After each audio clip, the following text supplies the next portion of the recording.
Ladies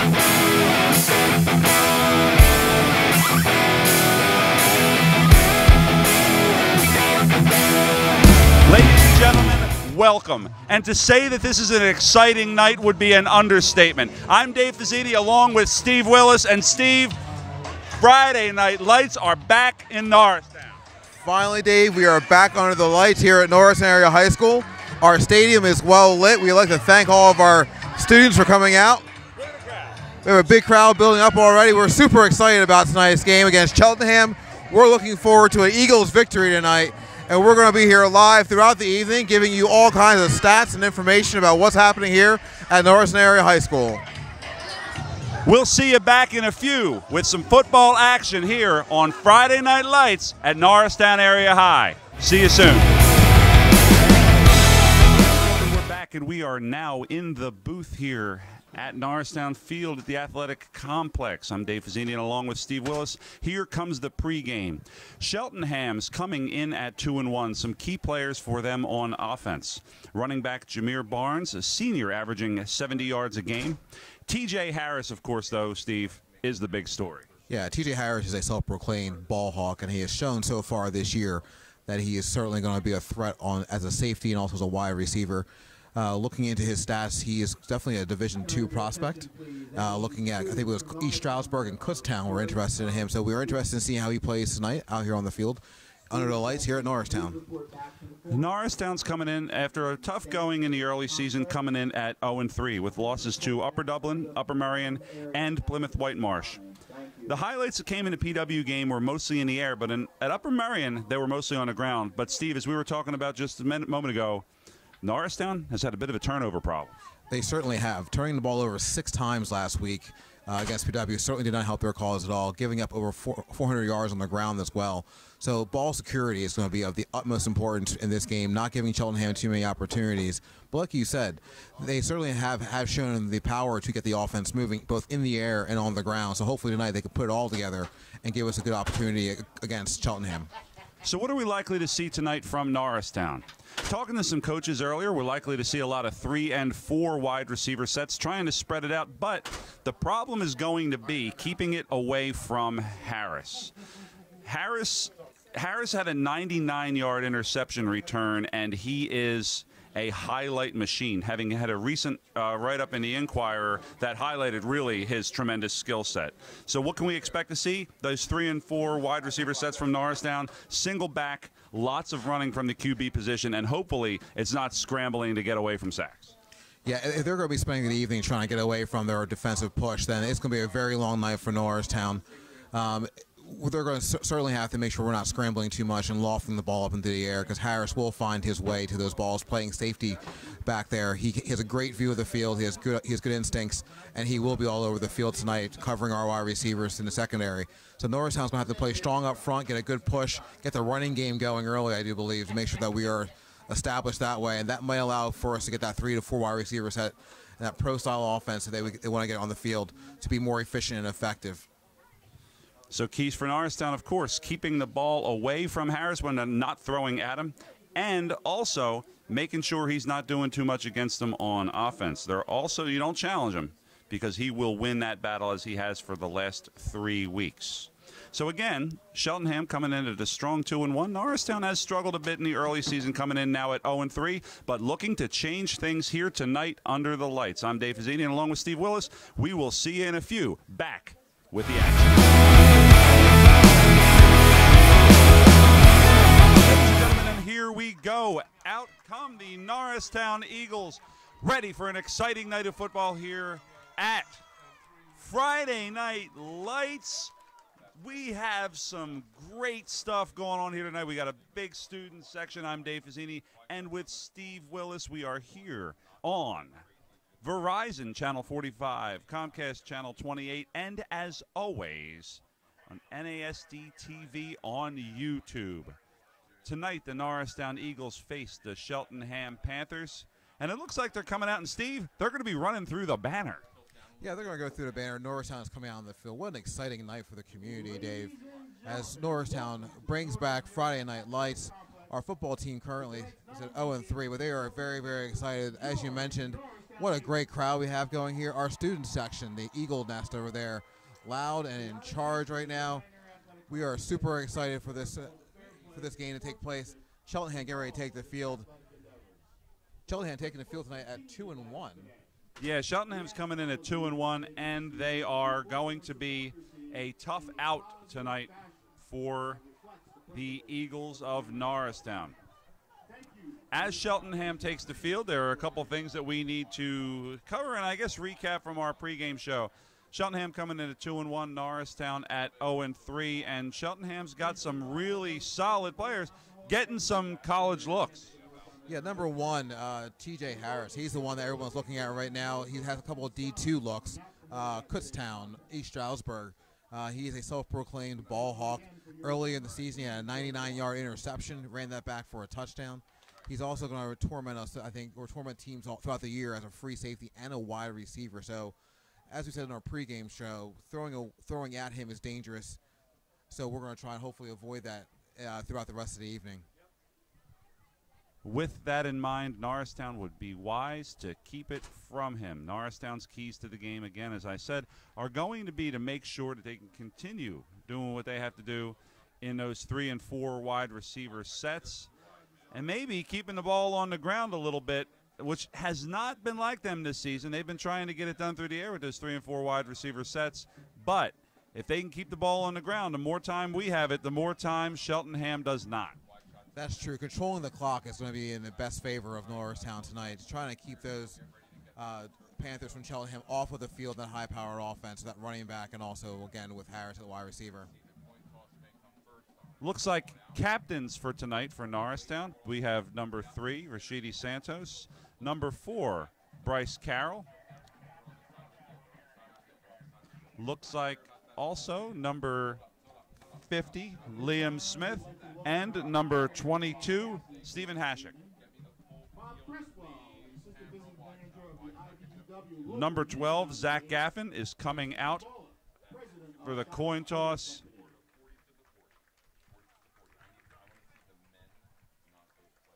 Everybody is shaking hands, getting ready for a spirited game tonight.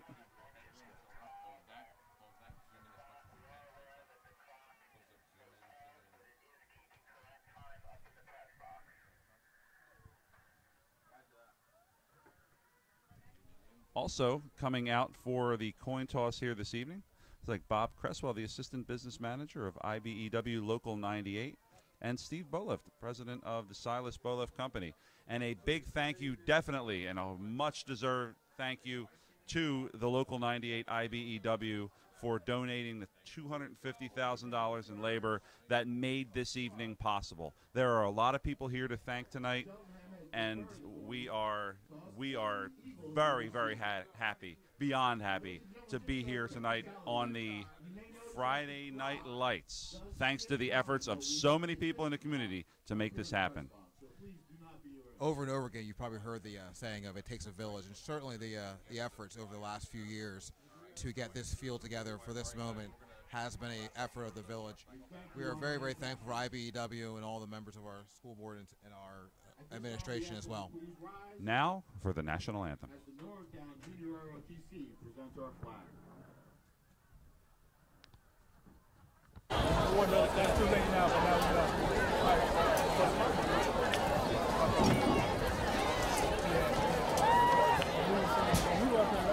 Maybe not. You're right over there.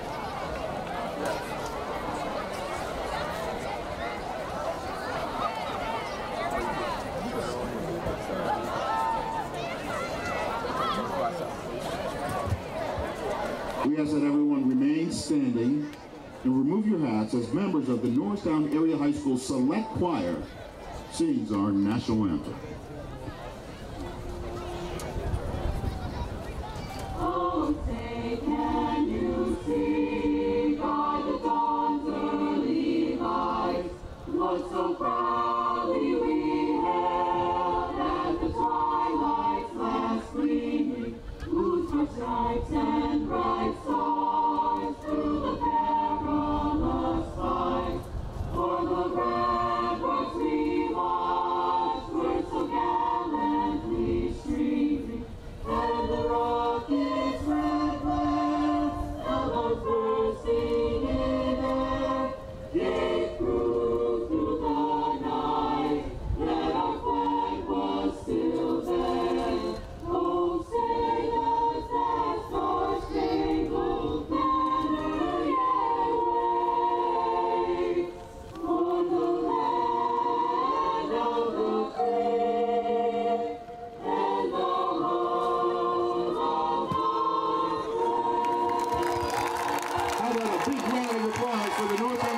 School Select Choir.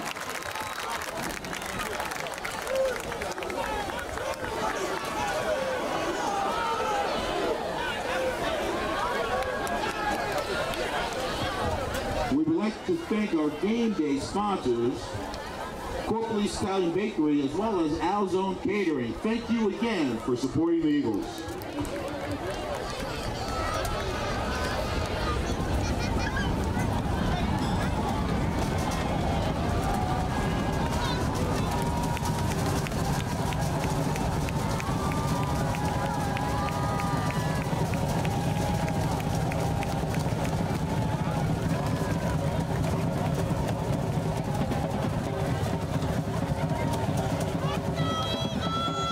Receive for the Eagles, Isaiah Tucker and Isaiah Peckles and Zion Malone.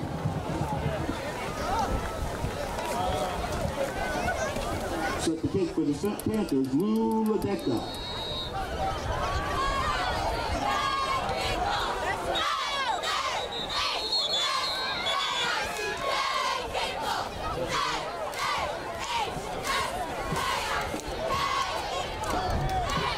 There's a flag on the play. Preliminary call is offsides against the Panthers.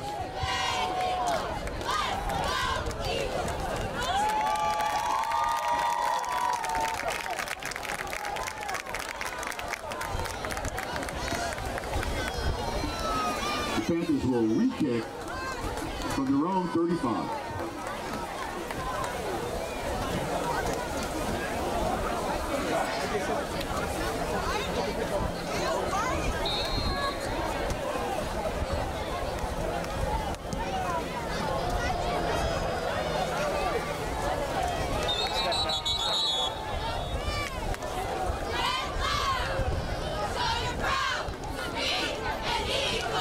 Tucker on the reception.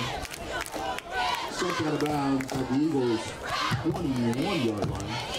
First and 10 Eagles.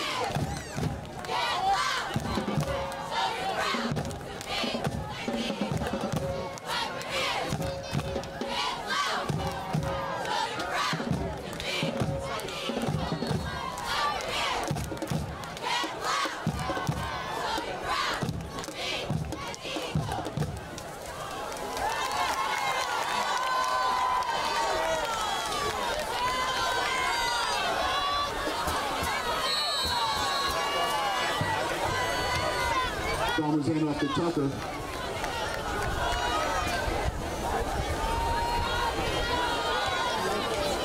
No gain on the play.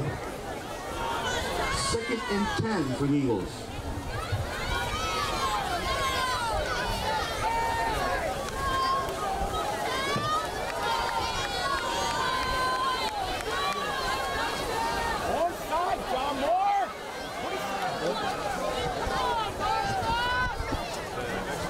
Some of the two-way starters for Norristown. Looks like Tucker takes it, goes off tackle, and he's very close to the first. Steve, you had mentioned kind of two-way players for Cheltenham. We have a few here tonight. Coach Lucene was telling us about some of the guys who were kind of going and playing both offense and defense. We have going there. Next play, we will talk about Norristown. I know I keep delaying this, but there was a flag on the play. Looks like it's going to be a hold against Norristown, and that one is coming back. Yeah, so holding against the Eagles, that's going to back us up to about 2nd and 20, deep in our own zone here. We mentioned earlier in our pregame show that these simple mistakes can't start happening early for Norristown. We saw an early offside on Cheltenham on the kickoff. Very odd, but now Norristown has decided that a remaining error here is going to back ourselves up to a 2nd and 20. And it looks like the clock wasn't running. Clock is running now. The referee says let's run the clock, and here we go. It is 2nd and forever here for Norristown. Bellman in the shotgun. Bellman, nice handoff there to, couldn't see the number on that one. gain by the Eagles. The number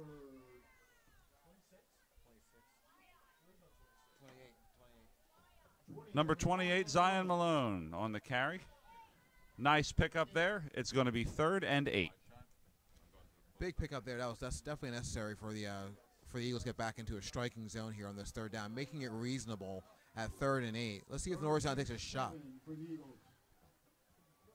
Norristown going to spread them out here, going with 4 wide receivers. Bellman in the gun again. 3 to the near side, 1 to the far side. Looks like Bellman's going to keep it. And this one's not going anywhere. And there's a flag on the play. Hopefully they're going to get him for a face mask, but it looks like it's going to be a hold.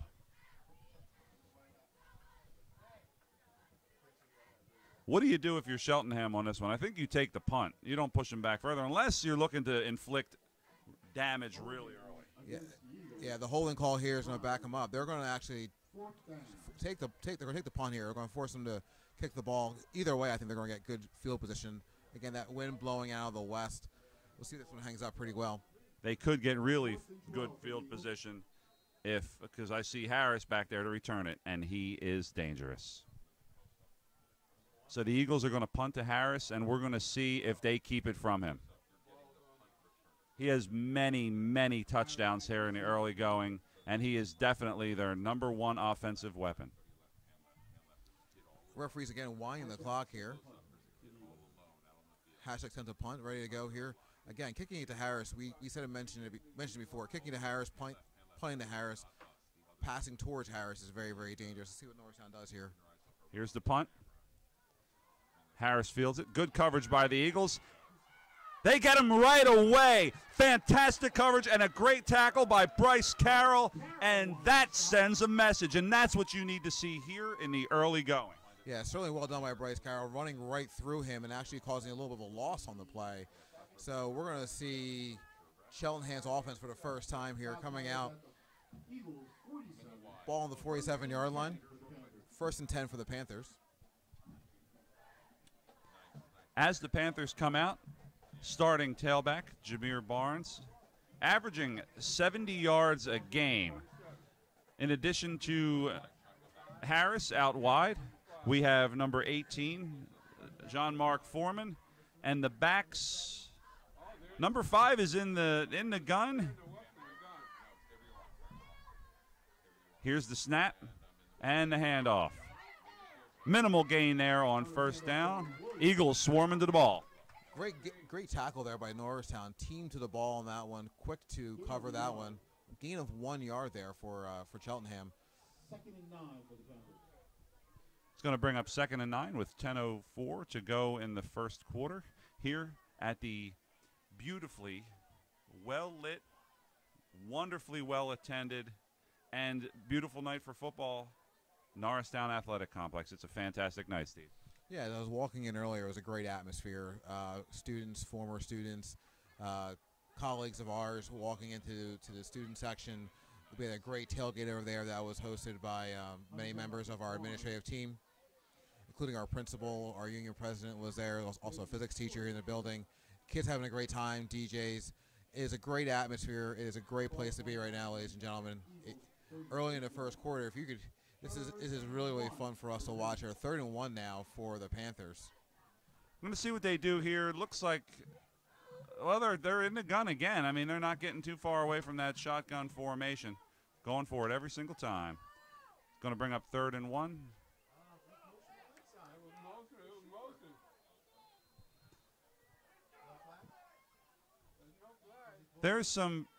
There seems to be some miscommunication among the referee staff here tonight. I don't know what's going on with it, but there's a great deal of miscommunication on the field. Starting the clock again. Hunter. Harris is in the slot. Hunter drops back. There's ball is on the ground, and it looks like the Eagles have recovered. That's number 42, Tyson Tate. Tyson Tate picks it up. Pearson with the sack. Fantastic play by the Eagles. That's what we need, Steve. We certainly needed that for sure, Dave. We said in our pregame it was going to be a battle of turnovers. Norristown last week giving up 6.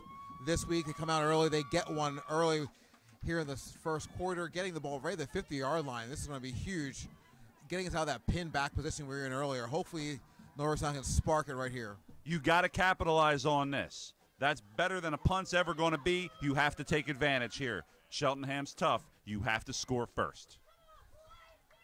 Bellman drops back, throws it a bit low, out to number 10, Isaiah Tucker. Steve, I'd have kept it on the ground there. Yeah, I would definitely kept it on the ground. Trying to set a tone here, trying to push through that offensive line. Just let Cheltenham know that we're going to grind this one out. But I do see a lot of big fellas up there on the offensive line. Sorry, on defensive line for Cheltenham. Seems to be a little confusion right now on that offensive line, who they want on and off. I don't know what's going on with Cheltenham, too. They look confused. They look a little bit out of it here in the early going. Their formations on offense are all over the place, and I don't know if they know. They don't know who to cover.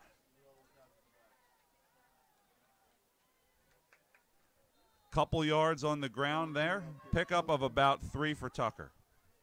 Cheltenham looks like they're all over the place in their defensive formations. They didn't know what they were doing on that play. I really think what happened there was that they weren't expecting that turnover, and when it happened, they're moving the ball well, first and second down, third down, good coverage, force a fumble, very poor ball security on the part of Hunter, and now I think they were a little bit frazzled here. Norristown can take a shot here at 3rd and 8.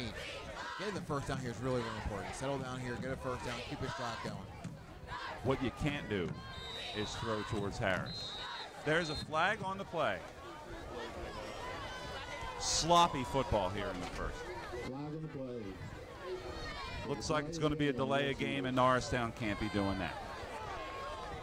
Self-inflicted mistakes will get you every single time.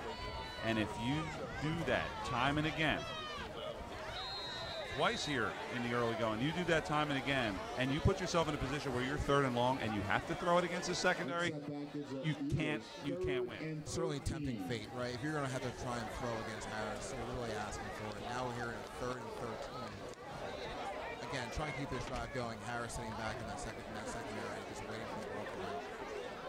Here's the snap. Bellman's going to keep it on the ground. He's got some room. But he's great second effort, and that puts him close to the first.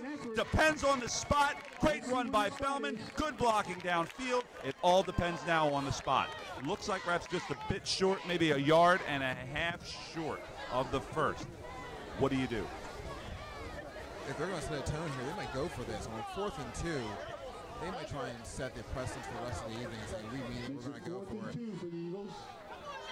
Eagles are losing the size battle up front, but they shook formation. Backs are in the eye after shifting formation. Bellman keeps it. Depending on the spot, and looks like he's going to be a little bit short. It was really hard to tell where he would have gotten to there. Let's see what the mark is. Official timeout. Timeout, so the referee's going to mention this. We're going to bring out the markers. That was interesting because they shifted formation from the shotgun back, and now I don't exactly know. Okay. Looks like after a little bit of confusion, it looks like Cheltenham is going to take over on downs. First and 10 for the Panthers. Yeah, I thought they were definitely going to get a measurement out of that. But we are going to go 1st and 10 for the Panthers here. All right, 1st and 10 for the Panthers after a somewhat confusing series of improbable events. I mean, there was a whole bunch of stuff going on. We've seen pretty much every conceivable thing that one could see from the referees so far in the early going. We've seen some confusion with the clock. We've seen some confusion with the flags. We've seen some confusion with the formations. And referees don't even have anything to do with formations. Here we go.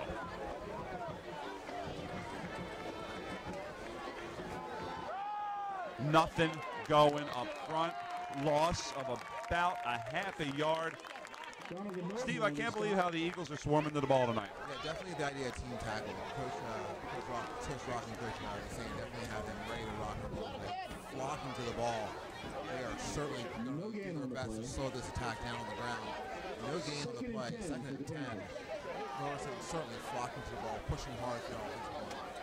Watching the Eagles here tonight on defense, it really is a testament to how hard they've been working to overcome some of those things that they really have fallen short on, especially against that PW game, which was a rough game. Harris keeps it. It's Harris. He picks up 5, but they don't let him outside. Very good job on contain there. Staying at home on defense. Linebackers making sure they weren't going to get fooled by the action in the backfield.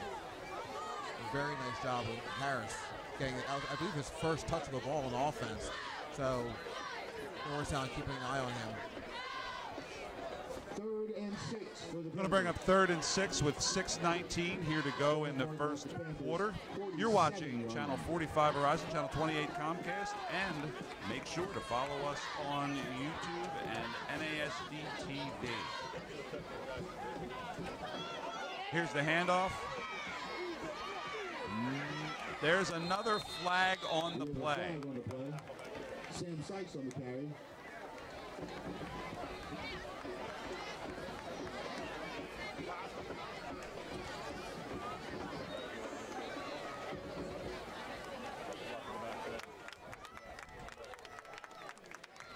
Ladies and gentlemen, and just in case you're wondering how these lights came to be, we have to thank the local 48 IBEW who donated $250,000 worth of labor to make this possible. The field looks fantastic, the lights look great, and Friday Night Lights football is back at Norristown. Looks like Cheltenham is pushed back here, and I guess finally we get the call after some time and some conferencing. I'm going to make sure we get these calls right. It's 3rd and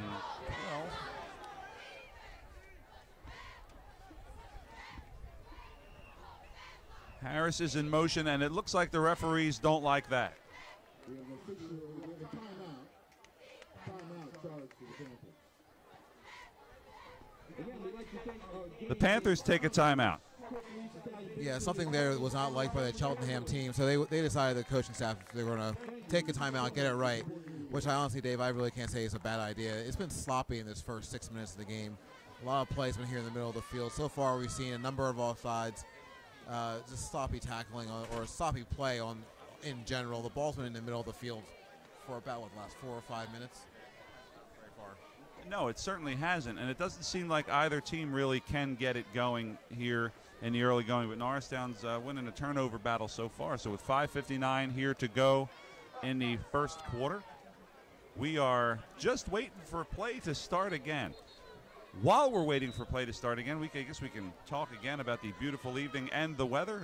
Slight breeze coming out of, as you said, the west. So, yeah, winds coming out of the west about 4 miles per hour. It's a perfect night for football. The weather is certainly not going to be too much of an influence. A very nice fall evening. Here we go, 3rd and 12. Hunter in the gun. Number 7 back there with him. Harris in motion. 3 wide to the left. Hunter drops back. He's going deep. He's got number 17. He had 2 steps on Norristown, but he could not make the throw. He had him beat. Definitely had him beat. He walked right past the secondary there. The corners were not ready for his speed. You can see the coaching staff definitely frustrated with the play of their secondary. Yeah, they were shaking up a little bit on that, and they saw number 17, Amani Ezel, get down deep on him, and they're going to have to watch that. So Harris is definitely not the only threat here for the Panthers. That it's going to be 4th down, and number 30, Ladika is back there to punt, and number 11, Najee Beckles, is there to receive. Low snap. Here's the punt. Beckles calls for a fair catch. A little bit of a mishandling of the fair catch, but all's well that ends well. Beckles is able to put it away. Yeah, Beckles hold on to that ball, keeping possession for Norristown here. This is going to be a big drive. We're in the middle of the first quarter here, Dave. This is going to be a really, really powerful drive. Neither team has grabbed the reins of this game so far. Norristown can certainly put their stamp on this right now with a nice, long, sustained drive. 5:46 here to go in the first quarter. Norristown has the ball at the, it looks like the 30-yard line. 1st and 10. Backs are in the eye.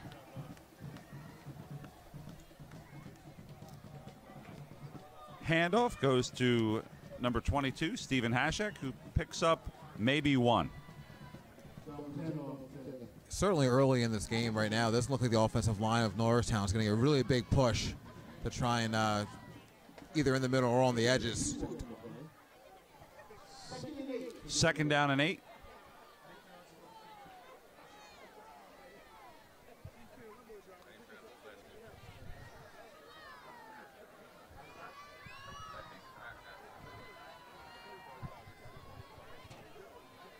Hashek again, back in the eye. Handoff goes to the near back. Handoff goes to Isaiah Tucker, who picks up about 13, 14 yards on the carry. Nice carry up the middle. Good play calling by Coach Milligan. Yeah, definitely good play calling by Coach Milligan there, really resulting in a good first down. The design of the play was really, really strong, allowing for the up man to take the ball and get it right up the gut. Finally, a good push from the offensive line.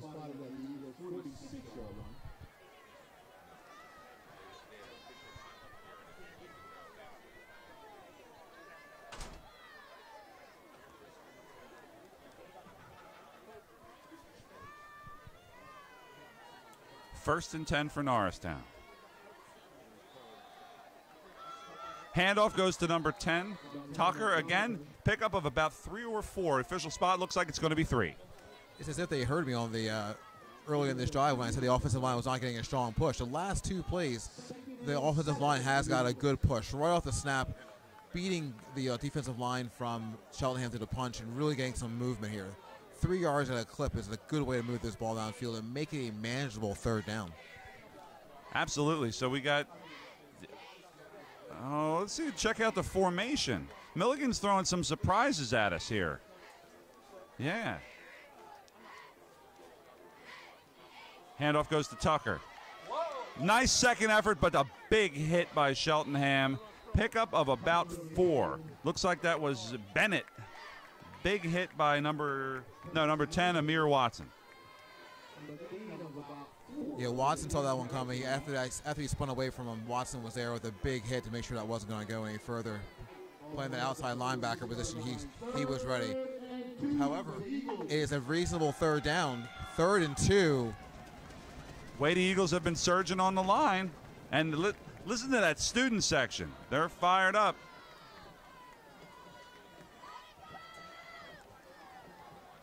High snap. Handoff goes to Tucker. Pickup, 1st down, but a flag on the play. Dave, we're going to wait and see what this is. That may have been a face mask in there. It came in from the secondary.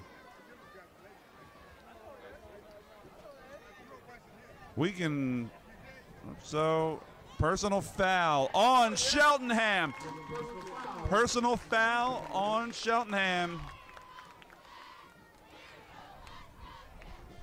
It's going to be 1st and 10 for Norristown and a big pickup as the referee marks off the yardage. All right, we got 1st and 10 Norristown with the ball on the 25. And Steve, this is where things get interesting. Yeah, heading into that red zone, we all know, well, football fans, as we get closer and closer to that red zone, that defense gets a little bit tighter. Spaces are a little more snug and very hard to push the ball into the end zone here. So we'll see what Coach Milligan has planned. He has shown some good creativity in this drive. He's been keeping the ball on the ground a lot to Tucker, but he's been getting it to him in various formations. But it looks like Hashek has come back out. They're still in the pistol formation. Here comes the snap. Bellman keeps it going around the end, but there's nothing there. Loss of 2. They saw that coming. Yeah, they certainly saw that one coming. As soon as the ball was snapped, it was as if the outside linebacker shifted and was quickly into the backfield. Loss of about 3 yards on that one. That's going to hurt here. 2nd and 13. We are at the 28-yard line. 2:21 here to go in the first quarter. Second down and 13, and a timeout for Norristown. While we have this timeout, not only would we like to thank again the IBEW Local 98, but we'd also like to take some time to draw your attention to some of the wonderful programming on NASD TV and the YouTube of the NASD TV archives. You're watching NASD TV on Channel 45 Verizon, Channel 28 Comcast. Thank you for watching. I'm Dave Fazzini. Along with Steve Willis, we bring you the return of Friday Night Lights. We haven't had lights since Roosevelt Field closed just a few years ago, but now that it's back, it's exciting, and this student section is fired up. The student section certainly fired up. I believe Roosevelt Field closed in 2011. So it's been 8 years since we've had Friday Night Lights here in Norristown, and the students have certainly come out to enjoy it. I've seen a number of alumni who are here as well, excited that this is back as a tradition for Norristown, for the community. This is a very exciting evening.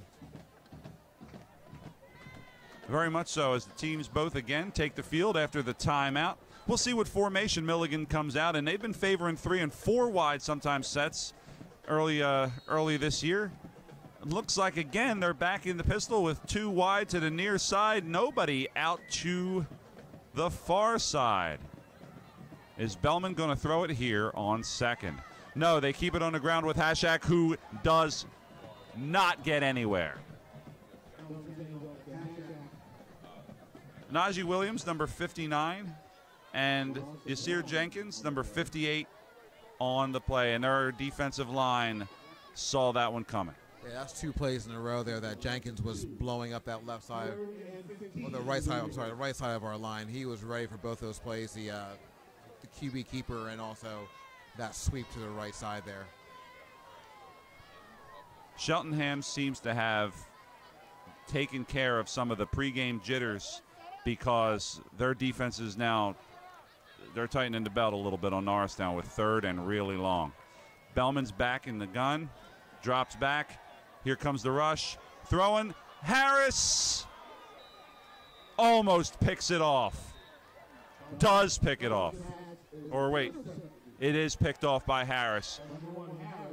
Tough to see what was going on there. We talked about this all game. That was a dangerous throw to a dangerous defensive back, and that's why he's getting those college looks, Steve. Yeah, we said it earlier in our pregame. We said it earlier in the first quarter. That ball's me down there around the 1 yard line. 3 yard line, that ball's going to be in, but he is a ball hawk, no question about it. Showing his speed there, closing down on that pass, getting his hand up there for the pick. That almost looked like a one-handed grab as he went to the ground. That was very impressive. That's why I didn't know if he caught it at first, because he just reached out with one hand. He was able to get it, and his closing speed, I couldn't fully grasp that he was able to get over there so fast.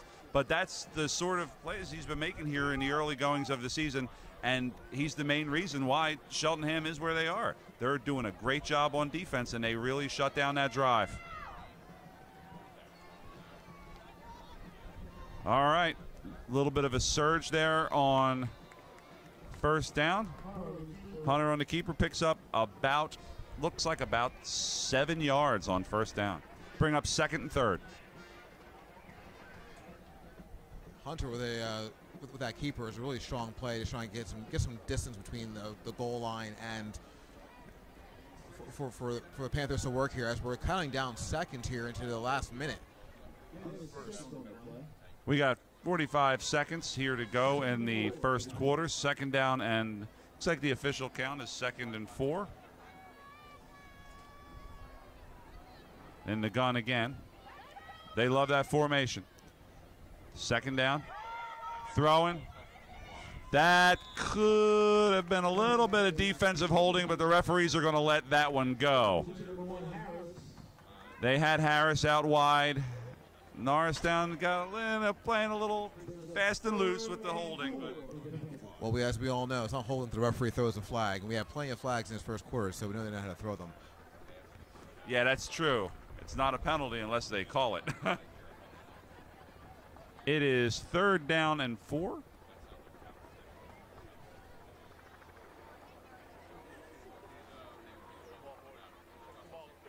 Number 5 in the shotgun. Handoff. Pickup of 1. It's going to bring up 4th. Do they dare go for this? I don't think so. Not in this position of the field. I don't think they're going to. They're deep in their own zone here. They might let it ride out. Well, I've been wrong before. And they are lining up. Adonis Hunter going to go under center here. They have to let the quarter run out, right? They got Norristown to jump. They got Norristown to jump, and that's why they did that. It looks like they got Norristown to jump offside. We're going to see here, 0.3 on the clock. A strong discussion here. No, illegal procedure on Cheltenham. They tried, the old double play. They tried to get Norristown to jump, and consequently, illegal procedure. Back him up 5 yards here. They're going to have to, and that stopped the clock. They have to punt out of this.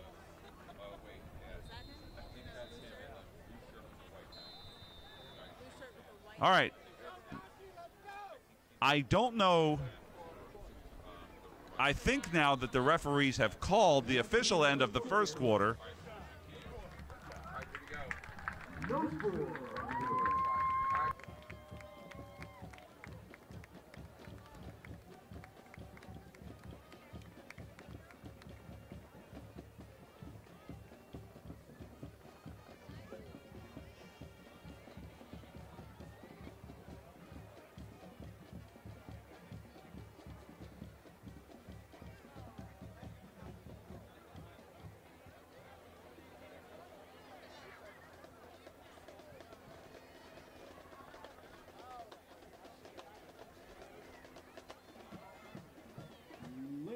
At this time, we'd like to draw your attention to the 20-yard line as we'd like to recognize State Representative Matthew Bradford.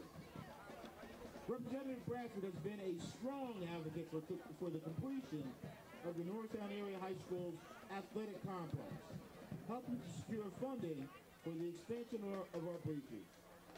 Tonight, as we flip the switch on the first night game in this state-of-the-art complex, we would like to present Representative Bradford with a framed jersey for all of his efforts.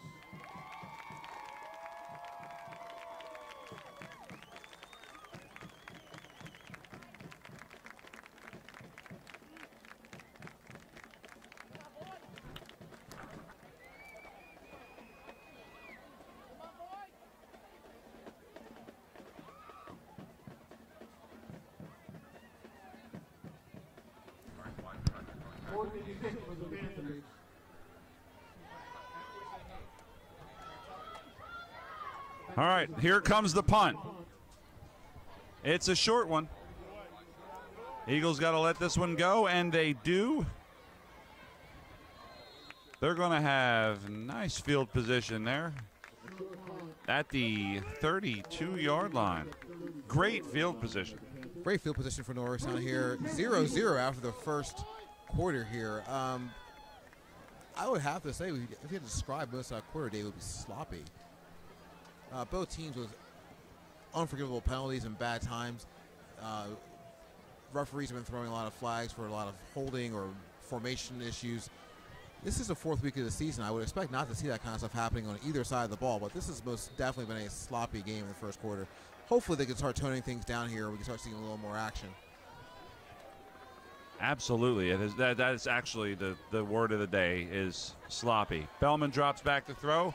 He has man out. That looks like it's going to be number 28, Zion Malone. Malone, nice pickup on the play. Going to bring up 1st and 10 for Norristown.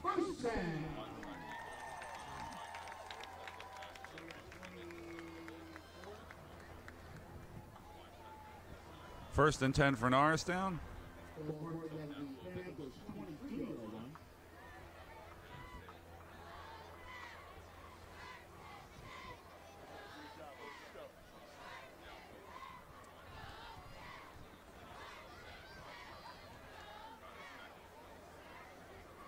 First and 10.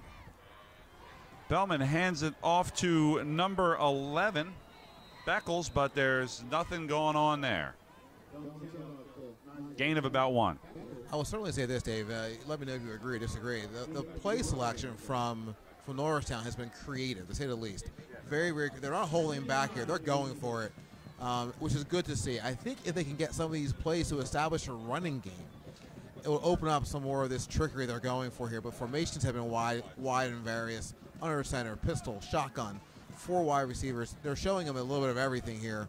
If they start clicking in all cylinders, this could be a wide open game for Norristown. Coach Milligan's calling a good game here in the early going. You're absolutely right, Steve, with the handoff here to, looks like number 10's got it on that one. Tucker picks up a couple. Nice run. He's been having a great early success on the ground. Actually, he picks up 7 on that one, so it's going to bring up 3rd and 3. Yeah, good eyes on his part, seeing the hole, cutting through there, and just dropping his shoulder pads and getting a couple extra yards. 3rd and 3, a reasonable 3rd down here. Ball down near the 10-yard line. Eagles need the first down here to really try and punch this one in. Back in the red zone. Here we go. They certainly can't turn it over again, so I think Coach Milligan's going to be wary of throwing it.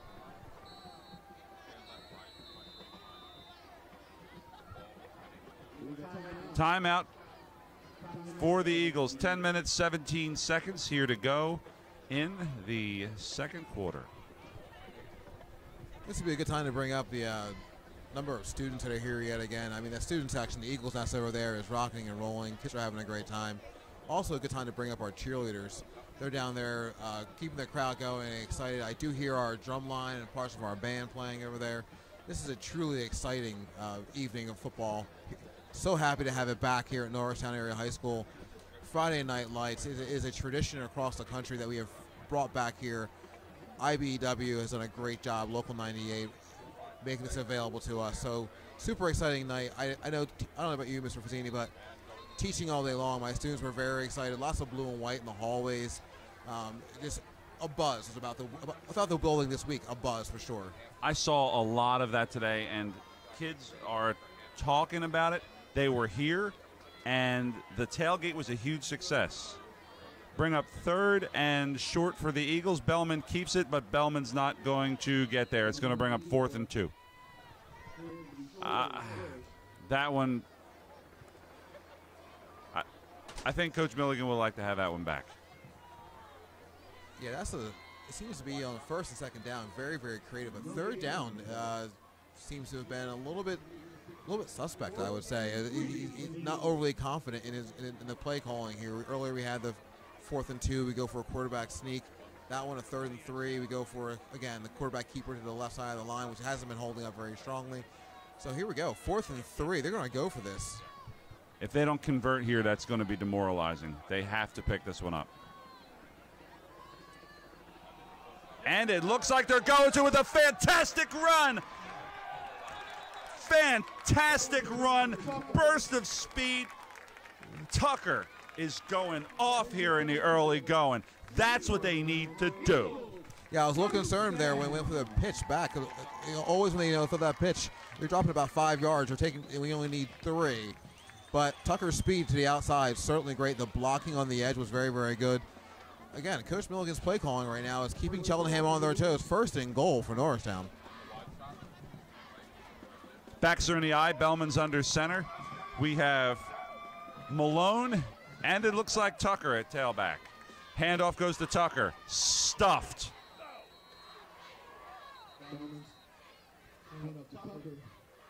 Zachary Gaffin looks like this. Looks like a big stop there. Stopped at the line of scrimmage. It's going to bring up 2nd and goal. Earlier I mentioned that the offensive line has to get a big push, and this is where it's going to matter. 2nd and goal, 3 yards, stands between Norristown and a touchdown right now. And this touchdown could be huge with the way that both these teams have been playing. So they're going to need to punch this ball in. This capacity crowd is looking for a touchdown here. This place is going to go nuts. Handoff goes to Tucker, doesn't get there. It's going to bring up 3rd and goal. Shockingly enough, guess who was there? The free safety, Harris. The kid has really good ball knowledge. He understands where he has to be. He understands his role on this team. And he actually lost a yard on that play. All right. We'll see what Coach Milligan has dialed up on 3rd and goal. Ball is at the 4. I'll be curious to see if he goes for that pitch play again to the outside, which worked on the last 3rd and 3 to go in that 1st down. Let's see if he goes to that system again. Maybe Tucker side. We'll see what happens here. Backs are in the eye. Bellman. Malone. Tucker. Bellman keeps it. Trying to get outside. He's got Harris to beat. He can't quite get out there. He couldn't quite get there, almost did. He beat Harris to the outside, but the corners have to wait. Yeah, the corners made sure to keep him short of the pylon there. Harris's closing speed, very impressive, but he did get out there and made an effort. Let's see what we're going to do here. 4th and 1. 4th and 2. All right. We are at about the 2.5 yard line. 4th and goal. You don't kick a field goal here, do you? No. In all honesty, I think this is a season setter right here. You're 0-3 right now. You're setting a tone. Coach Milligan's setting a tone for his team, showing faith in here. They punch this one in, and this is where the season can really just take off. Timeout. Timeout. All right. So, what do you do here, Steve? I keep it on the ground. I keep it on the ground with Tucker. I agree, keeping on the ground with Tucker. I would avoid the left side of our offensive line. That seems to be the strength of Cheltenham. I would come back to the right side of our line and use our strengths to our advantage. Tucker's vision's been really good going to the right, but going to the left has been really, really tough. I would probably stay away from that quarterback keep, right? Maybe give Tucker some space to run out there. I know the one thing I'm not doing down here, throwing the ball. No desire to throw the ball. Nothing at all. We haven't established a good throwing game so far tonight, and I don't want any parts of Harris in that secondary, seeing what he can do. 7:31 here to go in the half. There is a really, really large crowd here tonight. As you take a look and you see everybody out here, this is what Friday night football is. And if the Eagles score here, this place is going to go nuts. Malone and Tucker back. Drops back. He's got a man! Touchdown, Norristown! Pass is caught. Number 42, Tyson Tate on the reception. And this place is going crazy. The rally towels are going out. It's not even a rally because we were never down. What a great call by Coach Milligan there. Really setting it up nicely. Tate looked like he's lined up as tight end. No one marked him. Steps into the end zone. Easy jump pass. Boom. Norristown up is up 6-0 on Cheltenham here. Nobody thought that was going to happen. All the people we talked to this week, all of the experts. The kick is up. The kick is good. 7-0 Norristown. All of the experts, Steve, were saying Norristown's got no shot because Cheltenham's too tough. Yeah, all week long, a lot of the experts, as you said, were saying that Norristown wasn't going to be in this game early, but here we are. It's been pretty sloppy, pretty messy, and Norristown has taken the first shot here. 7-0 for Norristown. Norristown has exhibited one thing that really, they call it intangibles, but I don't know if it's like, I guess it is an intangible, but the heart that they've displayed here in the early going has been what has made the difference. Cheltenham has made some mistakes that have gotten them rattled. Cheltenham did get that turnover where Norristown should have scored. Norristown messed up with that throw to Harris. That wasn't good. But Norristown came back from that. They didn't hang their head, and they didn't get sad about it. They came back. Here's the kick. Kick is going back to number 6, fields it deep. And this isn't good. And number 6, Nate Edwards, instantly negates the momentum and all of the good stuff I just got finished saying. That's a mistake you simply can't make there on special teams. He had a mile to run through. Yeah, they set that up pretty well. He received that ball, and he had no intention of being tackled. He took off, and from the time he saw the hole, he was gone, and Norristown was not in any way in a position to make a tackle. So here we go. Cheltenham lining up for the kick, try and tie this game in a matter of seconds. The air came right out of the stadium. That was an impressive run, but there were some mistakes made by Norristown in coverage. They say, number one thing on special teams, stay in the lane, stay in the lane, stay in the lane, and that simply didn't happen. Certainly did not. So everything that we were just talking about, this crowd had the rally towels out. It was excited. It was fun. Looking across the stadium over the Cheltenham side, they were concerned. But now, after that run back, the Big Mo, the momentum has definitely swung back to the side of Cheltenham. Now, listen, we've seen sloppy play on both sides of the ball. Now we've seen two big plays, two big touchdowns here from both teams. Norristown gritting it out, marching down the field here, and then Cheltenham with a one big counter punch, the uppercut, if you would. Let's see if Norristown can punch back here. Norristown's got to send a message here on defense, or on offense now.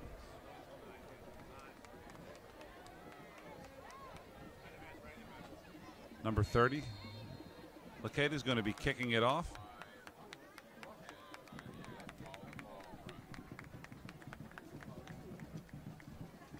Short kick, hits the ground. Picked up by Beckles. Beckles tries to cut it to the outside. Beckles, no room to run there. Tackle made by number 18, John Mark Foreman. First and 10, Eagles.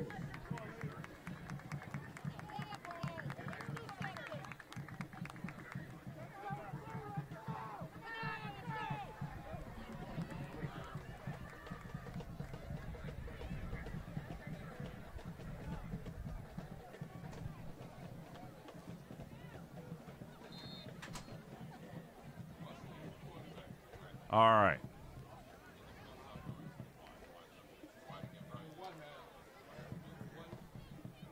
We have a change at quarterback. Dinalfi is in. We got a 4-wide set. Dinalfi in the gun.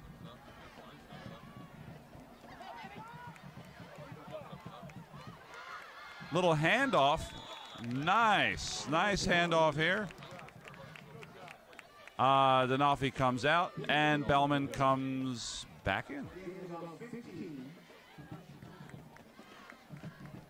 Yeah, I saw Bellman hanging out down here next to Mr. Flynn after that last series in which we scored. So probably had a little ding or something he need to get looked at. Mr. Flynn's been here for a number of years. Mr. Rosini, you can speak to Mr. Flynn's. Whenever you're hurt, 3 words. Go see Flynn.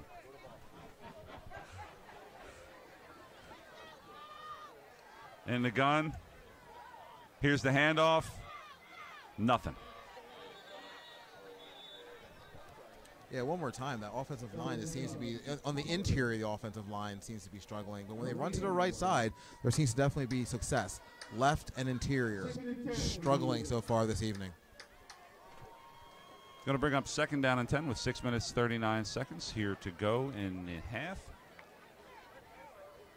We'll see what Milligan comes up with. Looks like we got backs in the eye again.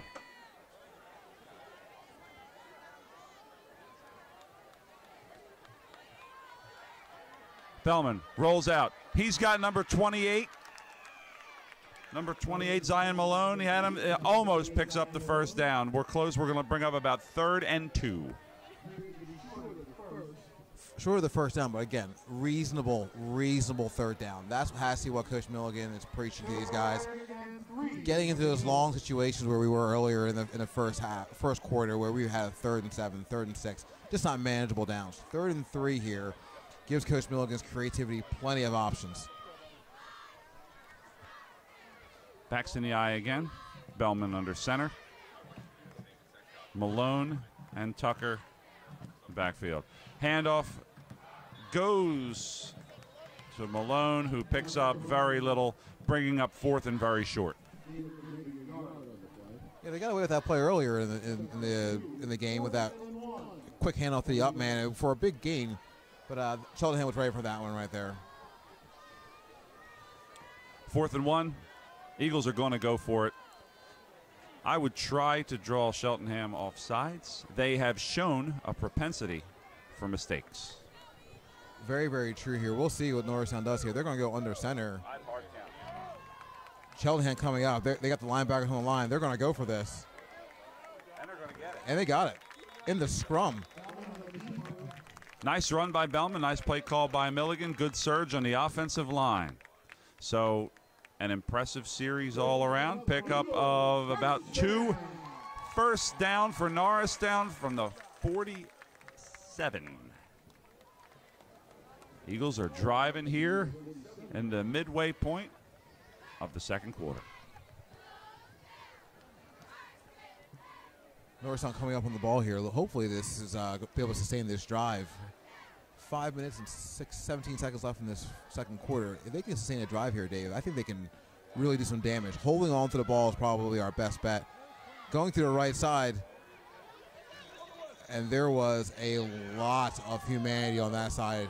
A lot of humanity to stop that run. The rather large Cheltenham defensive line gave up nothing on that one. It's going to maybe a pickup of 1. It looks like a little bit, maybe even a little bit of a generous one, but we'll take it. It's going to bring up 2nd and 9 for Norristown. 4:39 here to go in the second. Yeah, referee certainly gave a little forward progress on that one, but that was a stout coverage there from Cheltenham. And that was to the favored right side of the line. So that could be a little ominous for here for Norristown, where we've been seeing success on the right side. Right there was none. Bellman in the gun, drops back, going to throw, has a man. Pickup number, that's number 9, Tristan Maines, but fumble, but got it back, averting disaster. Maines, good pickup. He was open. Good job to stick with it. Don't put the ball on the ground. That play in and of itself was a microcosm of what has been happening today. They have been able to get their ability to get downfield, get a play going, get a drive going, and then either a fumble or a penalty, something that sets them back. They really have to get ball security and take care of the little things here. Bellman, first down. Handoff to Tucker. Cuts it outside. Tucker's going. He's got the angle, but there's a flag on the play.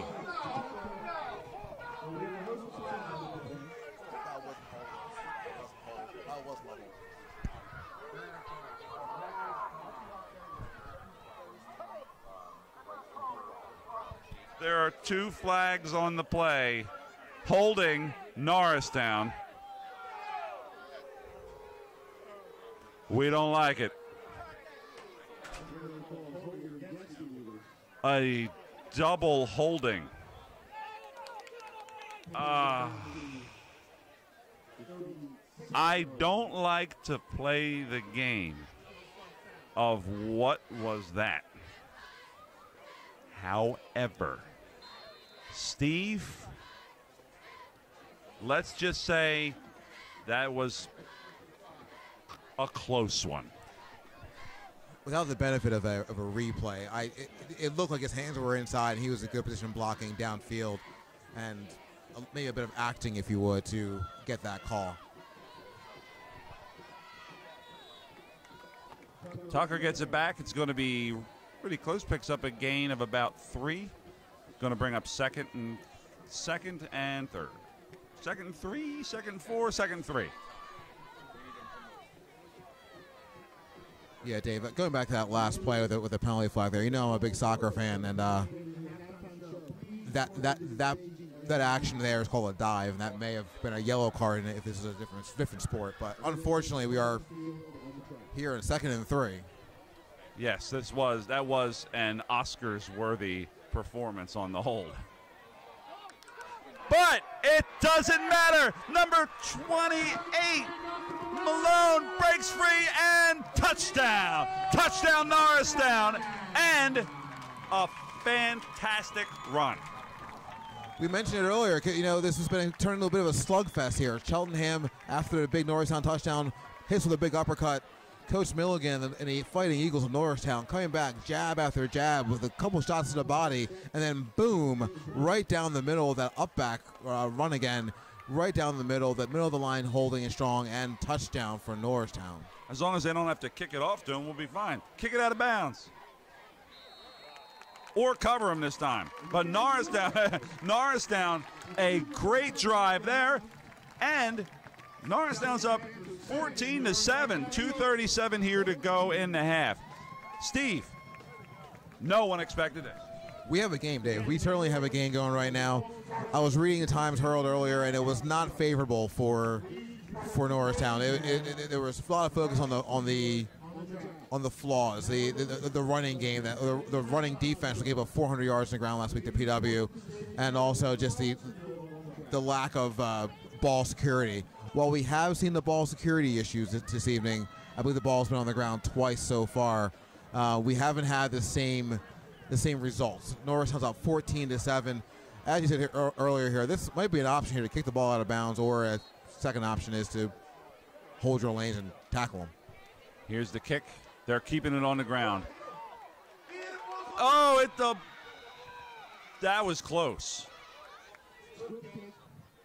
They did the little squib kick, which I cannot argue with that plan. And that almost worked out to be very, unexpectedly beneficial. Yeah, the upman there from Cheltenham turned his back, and he got clipped with that ball. He wasn't ready for that, and that's a better scenario than having running it back for 95 yards for sure. 1st and 10 for the Panthers here. Looks like the Norristown 37.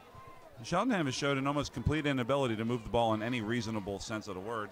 So Norristown, I don't know if they have nothing to fear, but certainly, they're doing what they have to do on defense.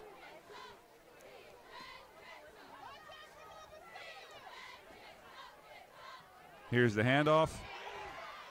I guess I just shouldn't talk because they pick up 20 on the carry, or 17 on the carry. Well, there goes an issue right here. T.J. Harris downfield getting tangled up with number 13.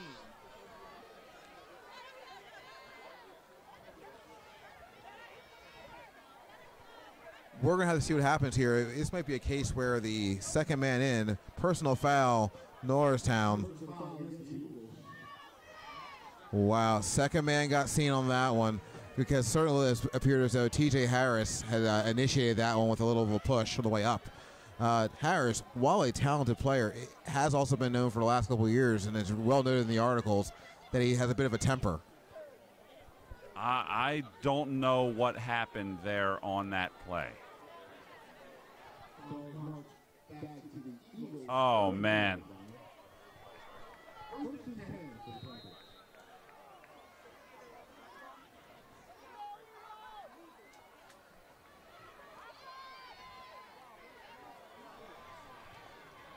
And now Cheltenham is moving the ball.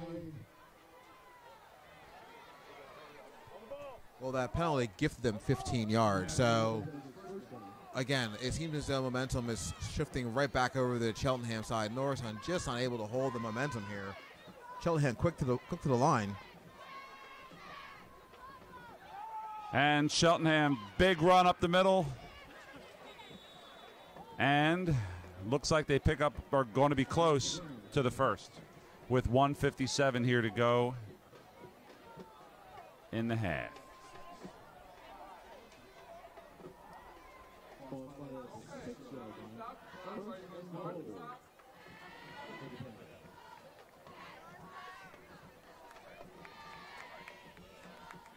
Two minutes left in the second quarter here. Cheltenham driving down. It looks like the ball is on the 6-yard line. And touchdown.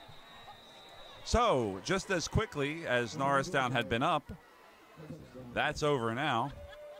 And, yeah, touchdown Cheltenham. Yeah, one more time, though, as the stadium filled with excitement and towels rallying after the last long sustained drive from Norristown. Cheltenham immediately marches down the field, and their fight song is currently playing. I'm shocked at how easy that seems. There was no discernible run defense being played there on that drive. That wasn't good. So now we're at the extra point with 1:39 here to go in the half. Here's the kick. The kick is up. The kick is good. 14-14 with 1:39 here to go in F. But there's another flag on the play. It is unbelievable just how many penalties have been called. Yeah, my key word earlier in this quarter was sloppy, and it continues on here. I'm sure the conversation at the halftime for both coaches is going to have to be about the penalty flags. And also going to have to be about just silly plays. Silly plays. You cannot get called for penalties downfield and personal fouls and unsportsmanlike. You're just helping the other team out. You have momentum. Why would you go ahead and get a silly play like that? On an extra point. So you're going to be giving Norristown advantageous, to say the least, field position when you didn't have to. Come on, you cannot do that. So Norristown should be able to capitalize on this and hopefully keep up the momentum on offense. Yeah, Cheltenham going to be kicking off here from the 25-yard line. Has not shown the ability to kick the ball deep to begin with this evening. And this is going to give Norristown an opportunity here. I mean, the Norristown returners are up on their own 20-yard line. With a good run back here in minute 39, they could possibly score again.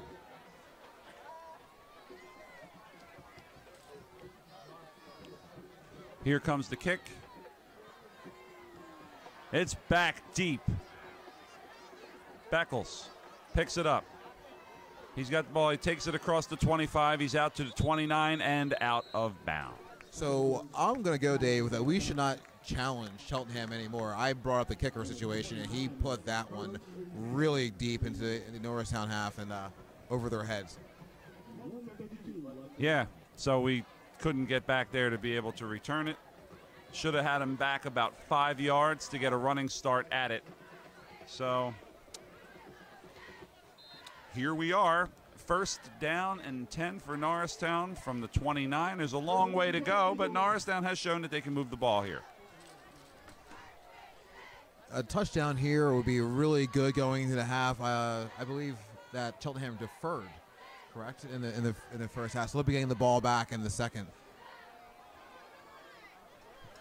Not much there. Maybe one and another. 2 flags. Doubling down. Just this. Why throw one penalty flag when you can assess a second for twice the price? Looks like the personal foul. Now, was the personal foul called twice, or was the same infraction thrown? Who knows? Yes, again, Cheltenham is hurting themselves here, giving away 15 yards. When Norristown has to drive just with the length of the field to score here with a minute 26 left. 15 yards assessing that personal foul. I didn't see who it was on, but since the play earlier where Harris got tangled up, this has been becoming a little bit chippy.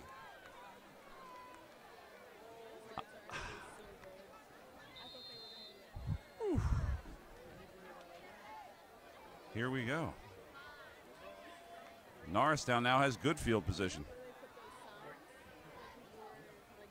Backs her in the eye. Bellman drops back. He's got a man. Harris makes the tackle, but that goes to number 42, Tyson Tate. And Norristown's knocking on the door with about a minute 8 here to go in the half.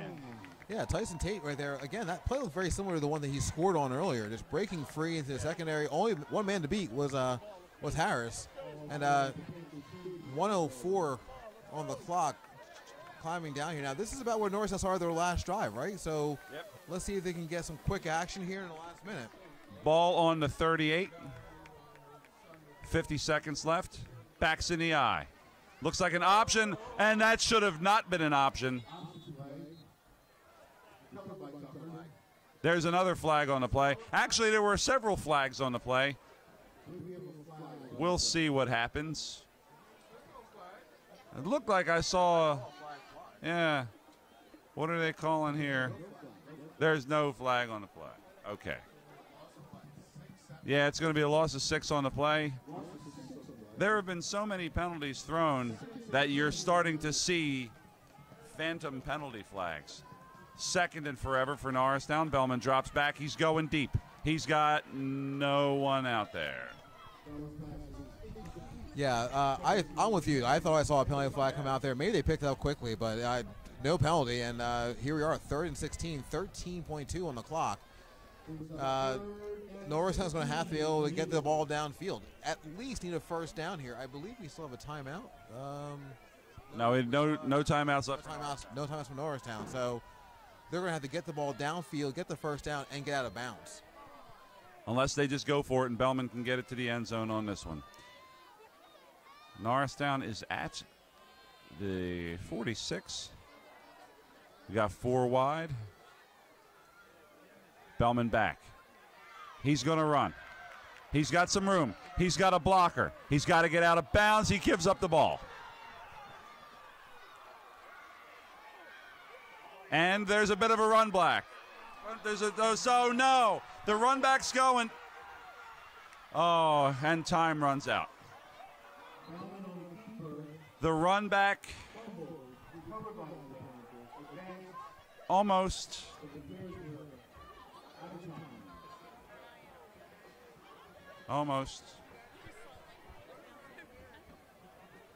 That will close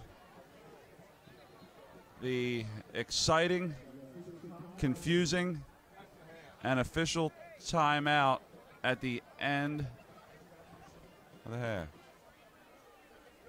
We're still waiting to sort this out.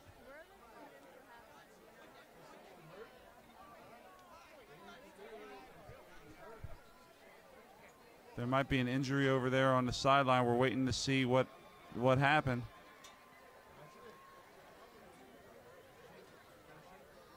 Looks like the Cheltenham player is up. Everything's okay.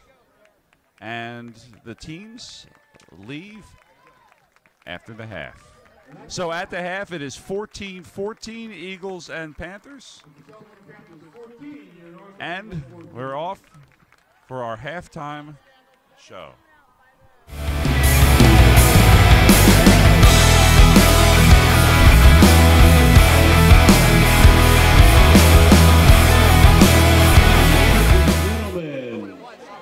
Once again, welcome and thank you being here at the Norristown Area High School.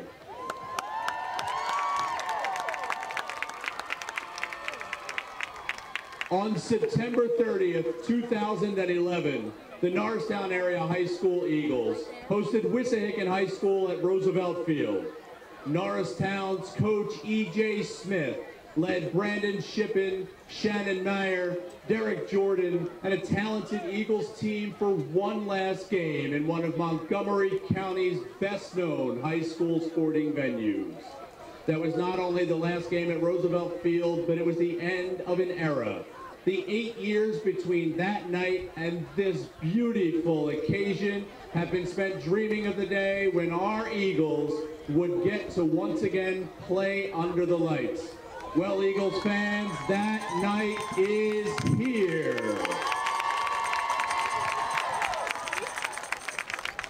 This night is made possible thanks to the hard work and generosity of many over the past 8 years. Tonight, we are pleased to have many of those who made tonight possible with us. We are also pleased to be joined by the captains of our other fall sports teams because the completion of this stadium is about much more than football. This stadium is referred to as our nest, and the nest is where our entire Norristown Area High School family will come together for years to come. Please join me in welcoming the players from the following teams. Our girls soccer team.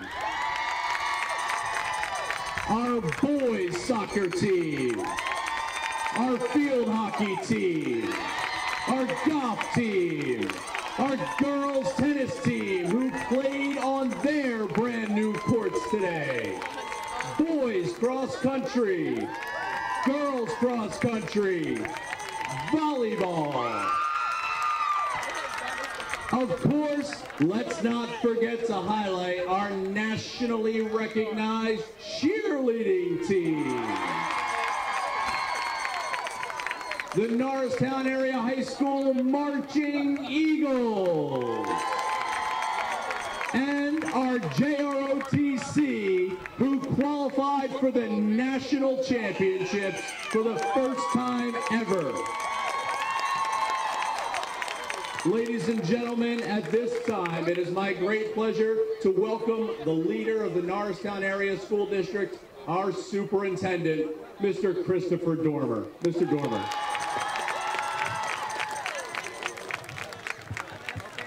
Thank you, Mr. Roth. Good evening, everyone. Everyone, if you can just take one moment and soak it in. This is what NASD Proud is all about. It's about people, it's about community, it is about what is going to become the best student section in the Pac-10 in Montgomery County. The way our students came out tonight, we want to see you here. Every Friday night we have a game, every night we have a senior event. It's about being an Eagle and taking care of everybody. Real quick, I want to thank our current administration staff, I want to thank our current school board, past board members, past administration, everyone that made this possible, our local elected officials, our state officials, certainly IBEW 98, Silas, Bolef, for bringing out the beautiful lights tonight. All of our donors and everyone made this very, very special night possible. But like I said, it's not about just tonight. It's about every night we take the field to protect our nest and to show what it means to be a Norristown Eagle. Have a great night, everybody. Thank you, Mr. Dormer. Ladies and gentlemen, we are fortunate to have quality leadership throughout this district. Please join me in welcoming the following. Dr. Yolanda Williams, the Assistant Superintendent of the Norristown Area School District.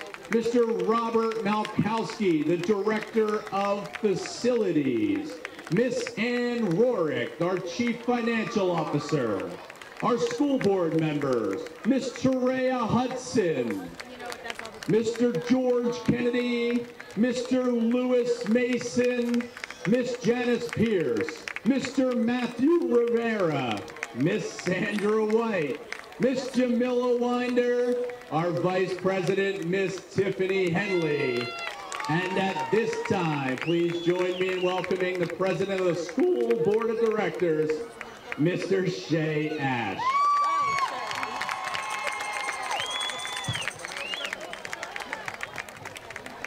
Good evening, Norristown. I want to thank everybody for coming out tonight. This has been a long time, over a decade, that we haven't had a night game. The students deserve this and they appreciate your support, and we hope that this night starts a tradition that these students will remember for the rest of their lives.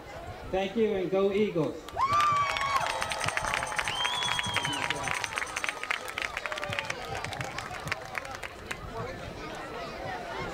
Ladies and gentlemen, Ann Rohricht, the CFO of the Norristown Area School District, has been the main force behind the development of the NAHS athletic complex. Ms. Rohricht is also the biggest supporter of the student athletes of the Norristown Area School District. She made a vow over 10 years ago that they will have an amazing field that they'll be proud to play on that would be just as good as, if not better than, their opponents. She wanted our student athletes to feel a sense of pride as they run out on the field. She also made a commitment to our community to do this without using taxpayer dollars. She orchestrated carnivals, jackpot calendars, summer fundraising, grant writing, and partnerships with vendors, local and state leaders, as well as local unions such as IBEW, to make sure to give the students and taxpayers everything she promised. And fast forward to tonight. We're here on this turf, sitting on beautiful bleachers, under illuminating lights for Friday night football. Her promise, her commitment, and her dream for the students of Norristown has come to light quite literally. Her unwavering dedication to the district, its students, staff, and taxpayers has always been in the forefront of her Norristown pride, has always been evident in her actions, her words, and her wearing every shirt ever sold by any NASD sport or club. She wears those shirts of pride, and tonight she is the reason we all get to show our Norristown pride. And although you hate the spotlight, Your dedication, your commitment, your love of Norristown, and your persistence to keep the value you made over 10 years ago has got us here, and so the lights you worked so hard for are now shining on you. Please know you're appreciated for your hard work, and thank you.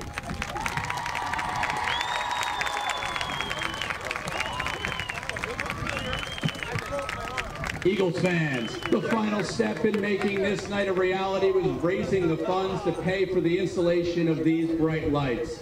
Fortunately for us, the International Brotherhood of Electrical Workers, Local 98, stepped in to help. Thanks to the leadership and generosity of representatives from the Silas Bolef Company and IBEW Local 98, who joined together to donate over $250,000 in supplies and labor to illuminate this field at no cost to the district.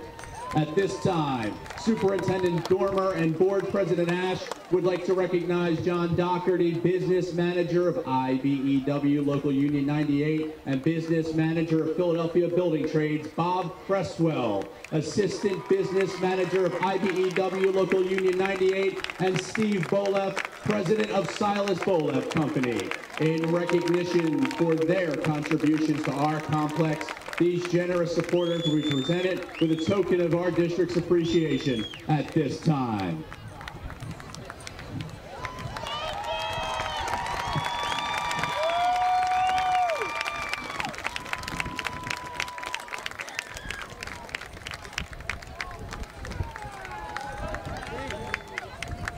Thank you so much, so much, so much.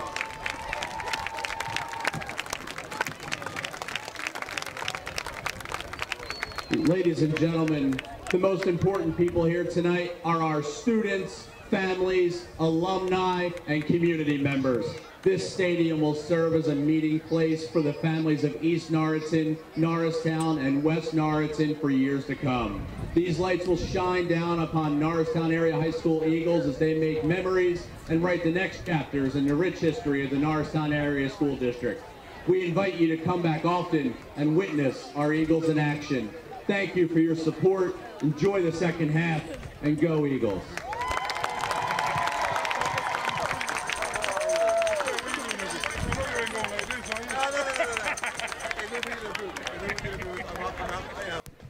We are back here with the second half action at the Norristown Area High School Athletic Complex. I am Dave Fazzini, and along with Steve Willis, we have ourselves quite a game. I don't think Cheltenham expected when they came in here tonight, especially coming in with a 2-1 record, and especially with Norristown at 0-3. I don't think that they expected what they're seeing here with the fight and heart from the Eagles, and compounding that, their own mental mistakes at the end of the second. Yeah, two personal fouls at the end of that second quarter, 30 yards and penalties. Just silly plays on the part of Cheltenham when they could have very easily taken this game by the neck. But keeping Norristown around the game, we're going to have to see what happens here. It has been punch, counter punch, but really Norristown has been the bigger counter puncher tonight. That kickoff strategy there backfired, but there's a flag on the play. So everything that we say almost gets auto-corrected to there's a flag on the play. Yeah, it's unbelievable how many flags we've seen. Dave, I don't know about you, but I'm sure these referees are thankful that this is a turf field. Can't possibly get dirty with all the flags they've thrown so far. We're going to re-kick this? I guess we're going to re-kick it. We have seen some strange things here this evening in terms of formations, in terms of phantom penalty calls, in terms of double and triple penalty calls. Like one, there was like a double reversal penalty call. I'm not quite sure what's happening here. There was an offsides, but I don't know if that actually happened. I'm questioning my own sight here because I don't think it happened, but yet there was a penalty for it. I think we're even. I've never seen an offside on a penalty on a kick before. I've seen it twice tonight. Is that it, like? It's like, is it the same? Was it the same kick? I don't know what happened. That'll be some Matrix stuff. I don't think that's the case. Like the Matrix. I'm not sure how that is even reasonable. That twice, at the beginning of a half, there is a penalty on the kick. I guess there's 11. There's nothing happened. Nothing happened. We're back at 0. There's another kickoff. The ball's on the ground. Number 13 picks it up for real this time. Great coverage with the Eagles, but oh, wow. It looked like they could have actually called a face mask on that play, but did they throw a flag?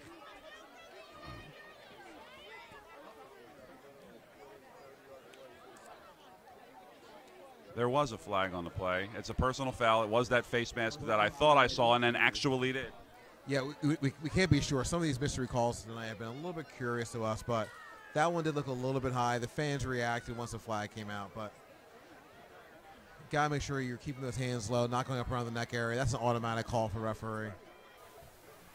All right, so penalty on Norristown. And then looks like Cheltenham will have the ball almost back where they would have had the ball had the first play actually happened. So let's recap. There was an offsides on the kickoff. What that did was that made the play not happen, but the ball go back.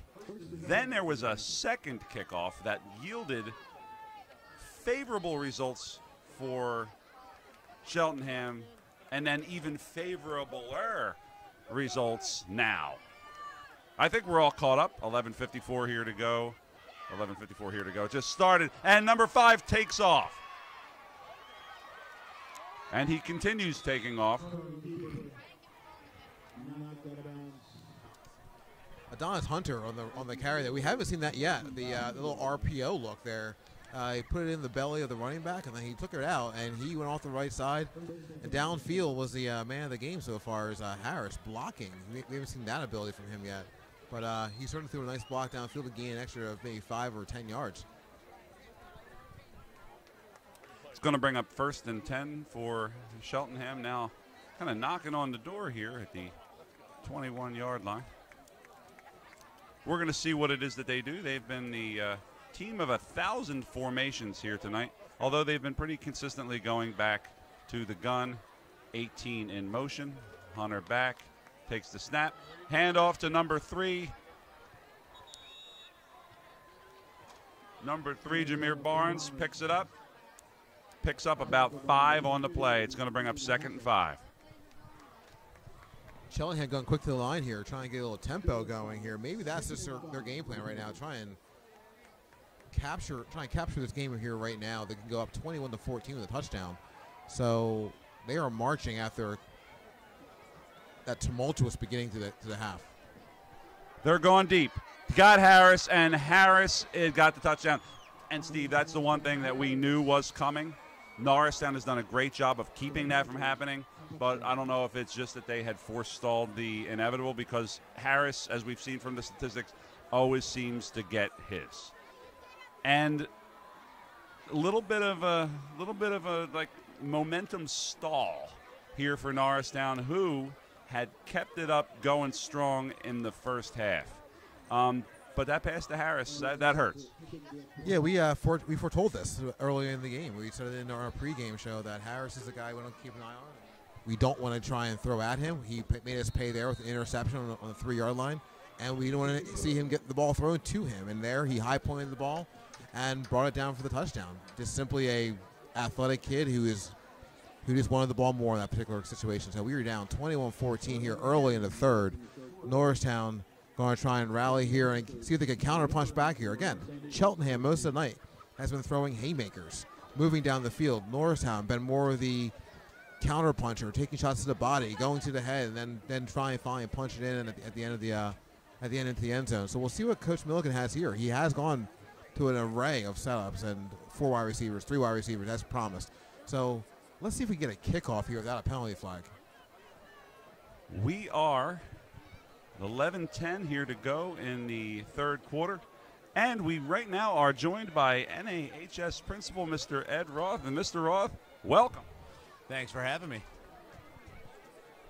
not only what do you think of the game so far, but arguably even more importantly here tonight, what do you think of this crowd? What do you think of this lights? And what do you think of the whole vibe going on here at the high school? This crowd, the student section has been fantastic. This has been such an amazing night. The student section is unreal. They've been great since the tailgate started. We actually had started a little early because the numbers came in big, and they've been loud. They're into the game. A lot of blue and white everywhere. This is what high school is supposed to be like. And to match, we've got a great game. I know we're down a score now, but that's okay. We're hanging tough. We're playing well. Ed, this evening, this entire evening, and all of the people who were responsible for putting it together, this is the first time that we've had lights in years.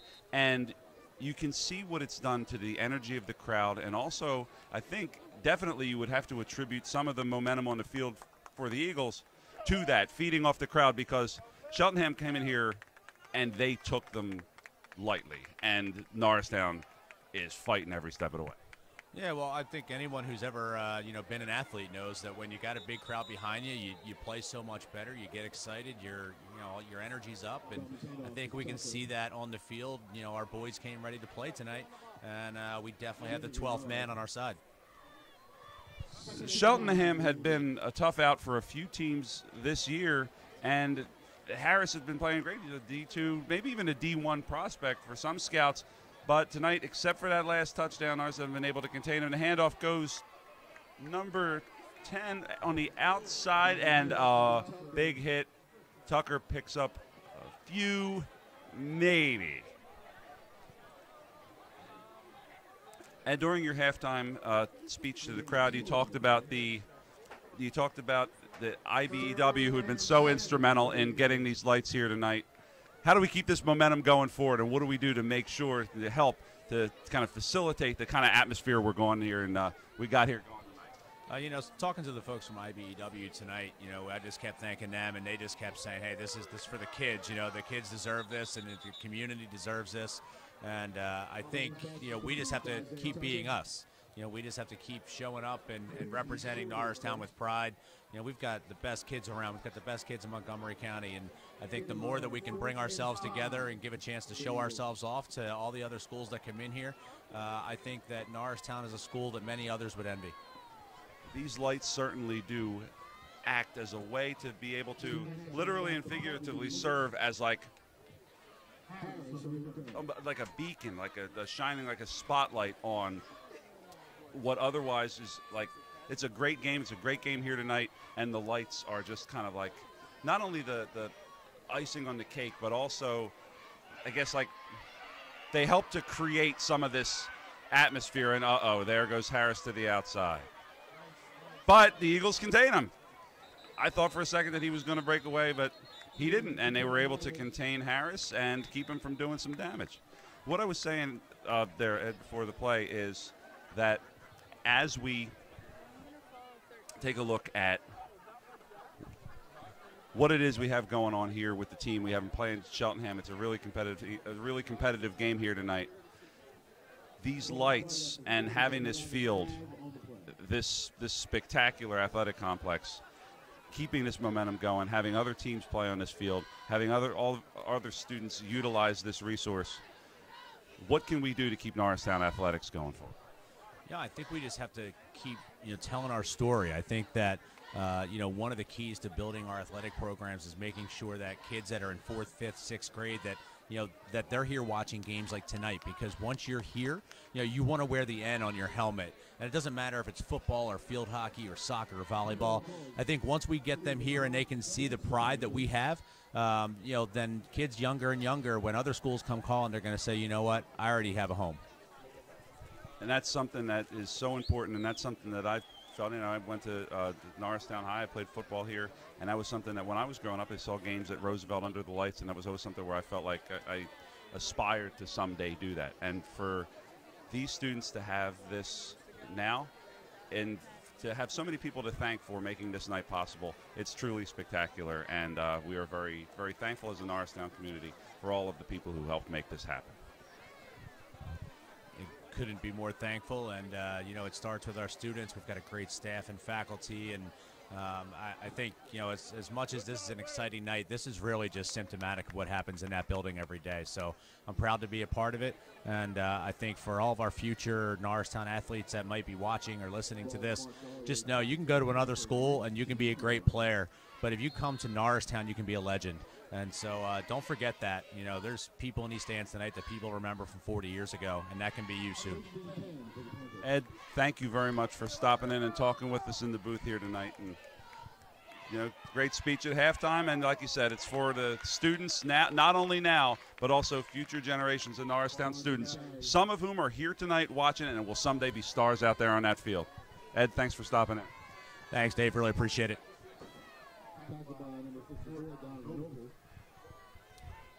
Back to the action here on the field, 2nd and 5. So, Steve, as we are looking at the way to be able to make this, to get back in the game, what do the Eagles have to do? Well, take advantage of some of these mistakes. While we were in the interview with Mr. Roth there, another personal foul, I think it's the 3rd or 4th on Cheltenham occurred, but they are really starting to move the ball now here on the ground. Their offensive line is starting to really assert itself, but Norristown's going to have to really decide right now that they're going to put the hammer down and they're going to really deny right now. At the outside of the game, even as we were talking, when we were walking out to the great student tailgate this morning or this afternoon, we noticed the size difference with Cheltenham and Norristown. Now, that could have been something that, they were so much larger up front. They wear down the Eagles, and that just can't happen. So that looks like that might be happening here just a little bit. They're going, oh, he's got a man, but again, overthrows him. Hunter, for I think the 2nd or 3rd time tonight, has overthrown it. His reaction, he knew that was on him. He had his receiver. He should have easily hit him on that one. But there seems to be a little conversation there between the two D-backs trying to figure out what was going on there in the coverage. But that's the 2nd or 3rd time tonight that Hunter has overshot his wide receiver. That would have been 2 touchdowns had he not overthrown it, because he beat him both times. And again, double coverage. It was the same play. Double coverage to the near side. He had 2 or 3 steps on him.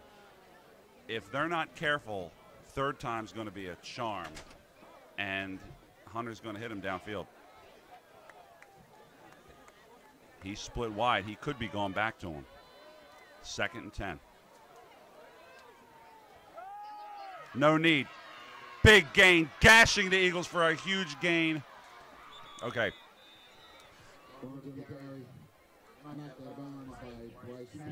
So 70 yards a game is what we were saying earlier in the pregame show. We didn't see much of him in the first half, but now he's ripped off. What was that? A good 30-yard run there, and earlier. Close to 100 at this point. Yeah, he's starting to get close to 100. He's been pushing the envelope here, but now this offensive line is certainly asserting itself. Momentum is definitely shifted in favor of Cheltenham here as the offensive line is beginning to dominate up front. Timeout. Timeout, Cheltenham. I question that one. Like, you got the momentum. You're moving the ball on the ground. What's the change? Well, maybe the coach here is going for, I said they've been throwing haymakers throughout the game. Maybe he's just going here for the strategic, shot to the body where he's going to try and finish them off and wear them down finally, and then boom, the 2-piece, if you would. 1 to the body, 1 to the head, and this could very well be it right here. They go up 28-14. The Norristown offense has not shown that propensity that we were hoping for to score. And Cheltenham has given them a number of opportunities. I mean, this drive started with a 15-yard penalty, backing themselves up, and they gained that back and then some.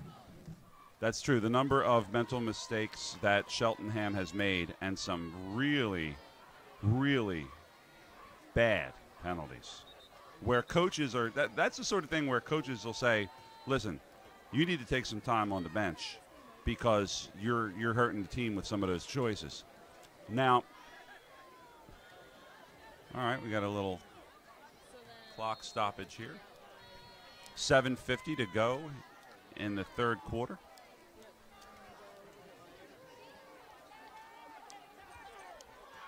Run to the far side. Pick up about 8. That's number 2, Sykes on the carry. Picks up about 8. It's going to bring up 2nd and short. Yeah, Cheltenham is switching it up there, getting Sykes on the field. We were seeing Barnes left and Barnes right. Mostly to the right, and he's gaining success up the middle as well. But that was Sykes going to the left. We haven't seen him that much tonight.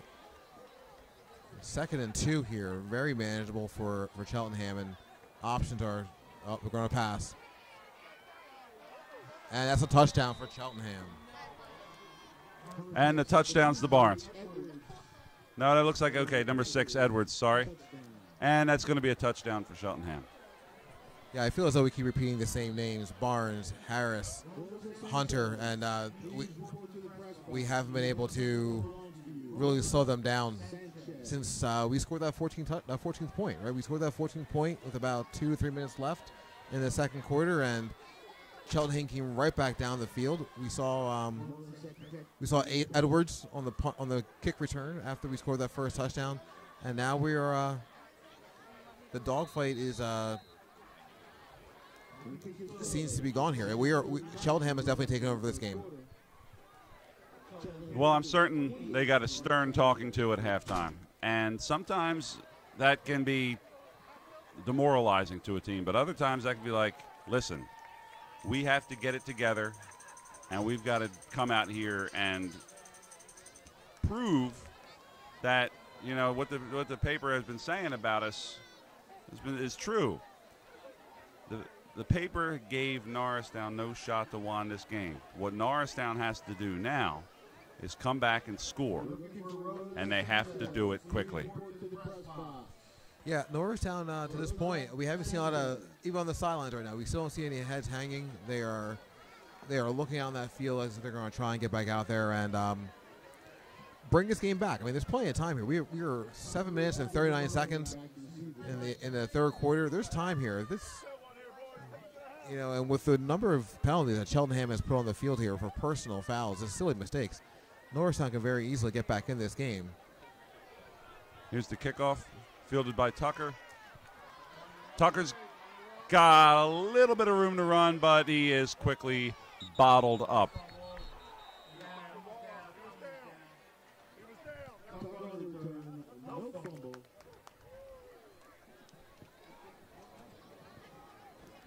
Briefly put the ball on the ground, but it looked like he was down. Bring up 1st and 10 for Norristown from the 25, and as we said, Steve, they have to do something now. Yeah, Norristown's going to have to get a drive here. We're going to see what Coach Milligan has set up for them here. This is it right here. This is an important drive. They can't afford to not score and then also give up another touchdown here. So 1st and 10, run to the right-hand side where they were seeing some success, but that looked like a loss of 1. Cheltenham has tightened things up. 2nd down and 9 with a newly determined Cheltenham defense that, if I had to guess, was going to stop making some of those mental mistakes that they had in the first half. The first half mental mistakes that they'd made were many and various. Like, they didn't make the same mistake. They made different mistakes a lot. Now, this is a much more focused and determined team.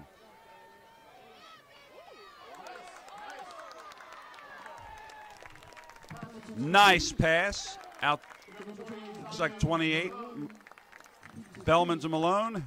Pick up a 1st down. Yeah, just as you said, it was a bit of a mistake by the corner there. Didn't cover that as tight as he should have. Bellman got away, a missed tackle. I mean, Norristown has opportunities here. Cheltenham has not shown itself to be that 2-1 team. Now, the one loss was to Abington in a very good program in the Suburban 1 League. But listen, Norristown has opportunity here. If they can get their a punch here to get back in this game, be down by 7, the pressure goes right back on Cheltenham. 1st down. Bellman to number 3. Nice tackle out there in the flat by number 2, Sykes. So Bellman to Santos for a pickup of about 3. Nice tackle right there immediately by Sam Sykes. Yeah, for a second there, I thought they were going to get him on the outside on that little screen play on the rollout, but Sykes was there, shut that down. The speed on Cheltenham's skill players is actually very, very impressive to see on this turf. We knew they were fast, but Sykes, Harris, Barnes, even Hunter, they show very, very fast. 2nd and 7. Bellman. The handoff. Looks like the handoff is to Malone. Nothing doing there. So, loss of 1 brings it about 3rd and 10. Now, this is a situation we don't want to be in. We don't want to be behind the chains here. While the Cheltenham offense has shown itself to be highly explosive, picking up big chunks of yards, Norristown's biggest play, I think, of the evening might be 15. Yeah, so we aren't designed for these big plays here. We need to at least make this manageable if we're going to go for it here on 4th down. We're going to see what formation Milligan comes out in. Looks like going to be in the gun. 3 wide to the far side, 1 to the near side. Bellman drops back. Oh, that was dangerous. That could have been disaster. Yeah, there was a jailbreak on the end. Number 58 came free. I'm not sure who else came free on the other end, but that definitely forced Bellman to throw the ball a little bit early off his heels, and that ball was low. And that leads to the 4th and 9. Now we have to pump back to Cheltenham, and Dave, this could be very exciting. I don't know if we want to kick to this kid. He's shown himself to be everything he's cracked up to be. I don't kick to him under any circumstances. Kick it out of bounds.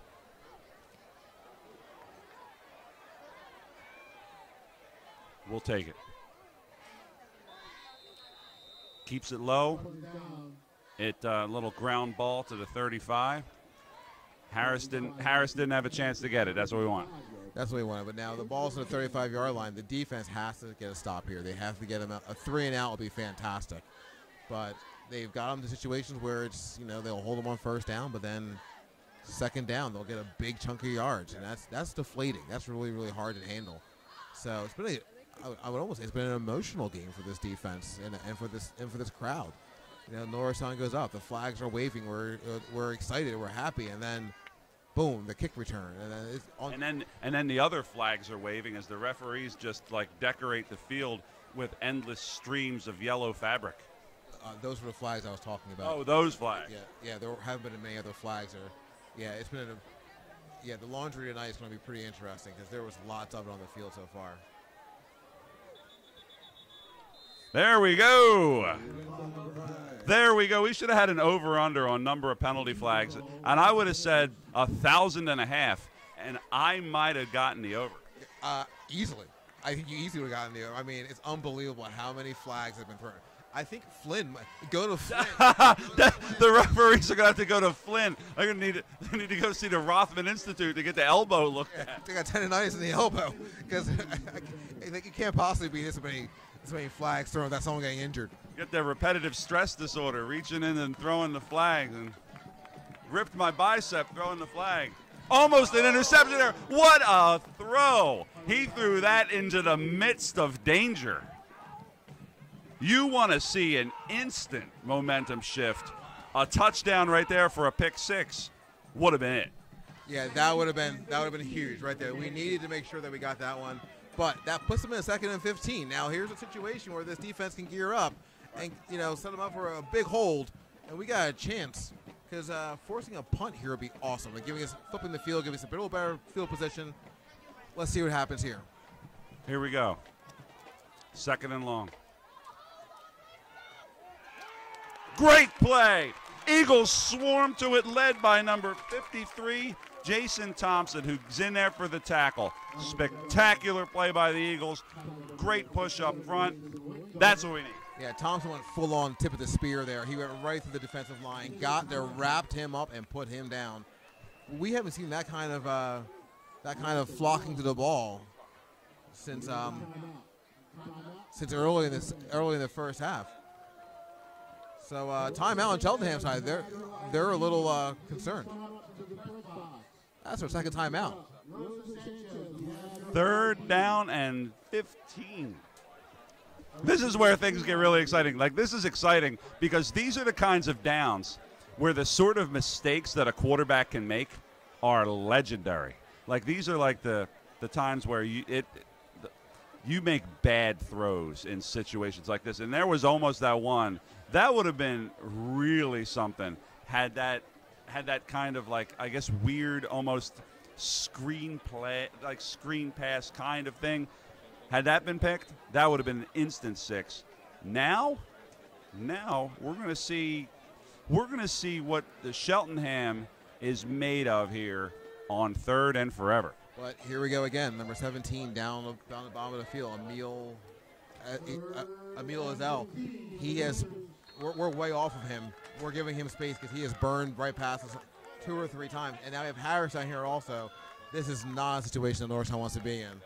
With Harris and Azell down here at the bottom of the field. And oh! Whoa! What a shock! Another penalty flag has been thrown. Another penalty flag has been thrown. Another one. Is the referee going to pick it up? This is suspenseful.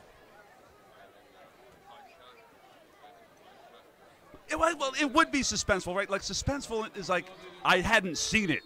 And like, but now I've seen it so often that I'm bored. Go ahead. I know what happened. He's on a timer. He popped. He popped, and boom, there went the flag. Drops back. Oh, no. Oh, no. That's not good.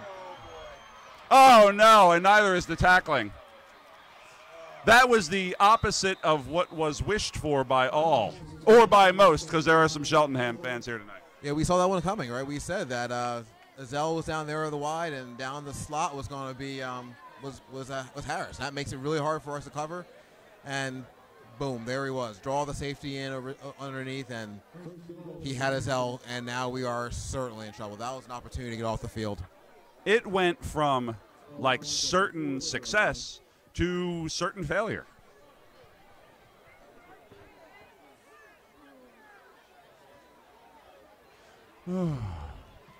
Oh, boy. Well, that's not good, Steve.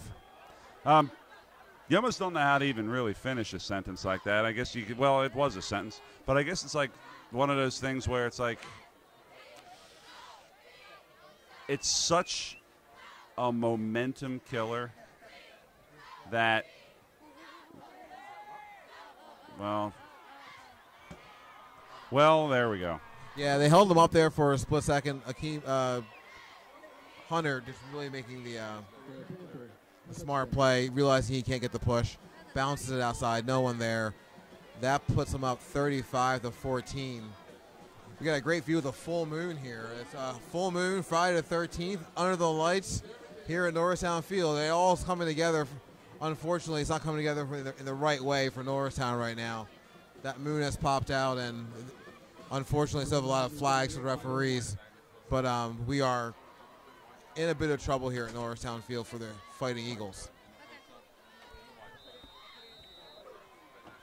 All right.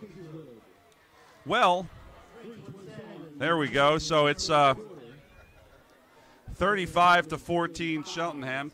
Let's take a quick reminder to tell you about all of the exciting programming on NASD TV. Please make sure to check us out on YouTube and check out the NASD TV archives. Channel 45 Verizon, Channel 28 Comcast. Go to the archives and you can see all of the exciting programs from the past, present, and future.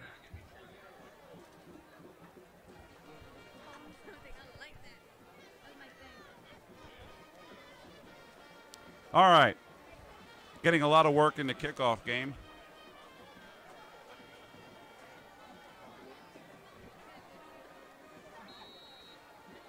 Here's another kickoff.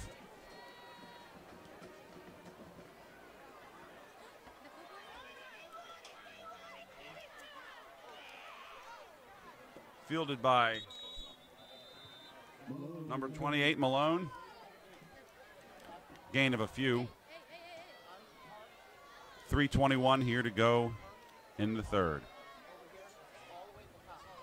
We'd like to take another opportunity to thank the Local 98 IBEW for the generous donation. And as we are here in the third quarter, looking at the beautiful blue moon, but looking also at the beautiful lights. Shotgun formation. Bellman drops back. Bellman's got a man, but he overthrows him, and he almost throws it to Harris. Yeah, he almost threw it to Harris. Speaking of the lights, I'm noticing that the ends on the Norristown helmets have a nice little metallic flare to them. Looking great underneath the lights. Also is the metallic palms, the cheerleaders. Cheerleaders looking great down there. I'm not sure if you know this or not, Mr. Frazzini, but the cheerleaders last year did go to nationals and competed very well in the non-tumbling division, and also did well in states as well. So our cheer program is another one of those great programs here at Norristown that has been growing over time. Under a new coach this year, Miss Jennifer Hudson is the new head coach with her daughter Autumn, who's an alumni here as well, taking over the program. So Norristown cheer also growing in this process with the football program. That ball is bumped out there to number Santos bumping outside to the right-hand side there for maybe a small gain. Bring up a 3rd and 10. 3rd and 10 here. We're going to have to see what Coach Milligan has planned. Starting to see a couple of players on the Norristown sideline take a knee. The crowd is still here, though. This crowd is wholeheartedly behind this team, and they want to see some action here. 2 minutes and 40 seconds remaining on the clock.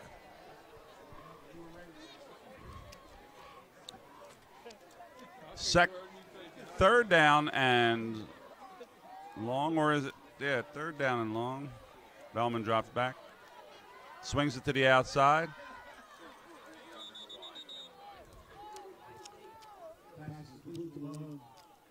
It's going to bring up will it bring up 3rd or will it bring up 4th? It looks like it's going to bring up the guys out. Yeah, the referee finally indicates that it is in fact 4th down.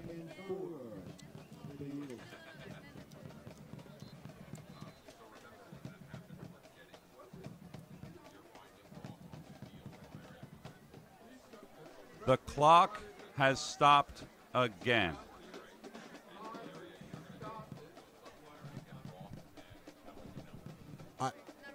I'm so confused as to what's really happening here. The referee's yelling over the sideline. So we have players being shuttled in and out like a hockey shift. The referees have made this more cumbersome than it has to be. It's 4th and 5. I'm pretty sure we're going to punt. No, it's 4th and 5. We're going to go for it. We're going for it. Bellman in the gun.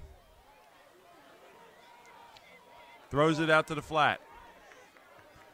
Going to be close. Not going to get there. Malone's about a yard short.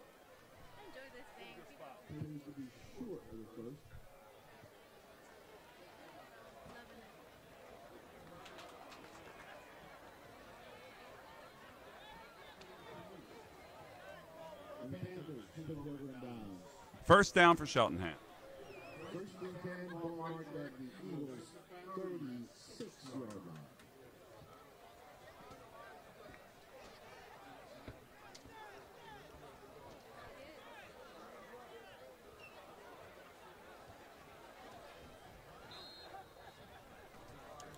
First down for Cheltenham. We'll see what they have going on.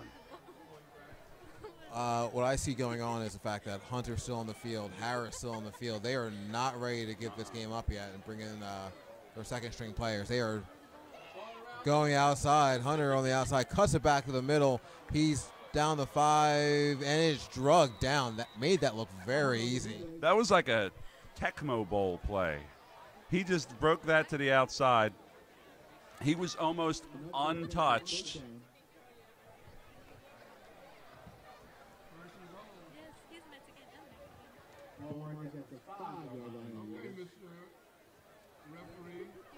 He was untouched there to the outside, and boy, oh boy, that's not good. For a game that we were coming into the second half of this game with hope. It was 14-14, and there was a momentum shift there where we certainly lost a little momentum in the second half or the second quarter. But we went into the half at 14-14, and Cheltenham was coming off the rails. They were getting silly penalties. Opened the second half with silly penalties. He puts the ball on the ground, And nope, he is short. But with under a minute left here in the third quarter, we are not looking good here. If they punch this one in, this could be it for the night. Oh, it would be it if they scored here.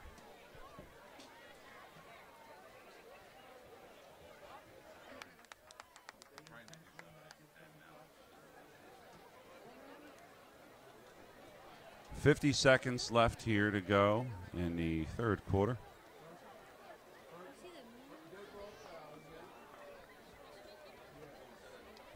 Personal foul on Cheltenham of some sort.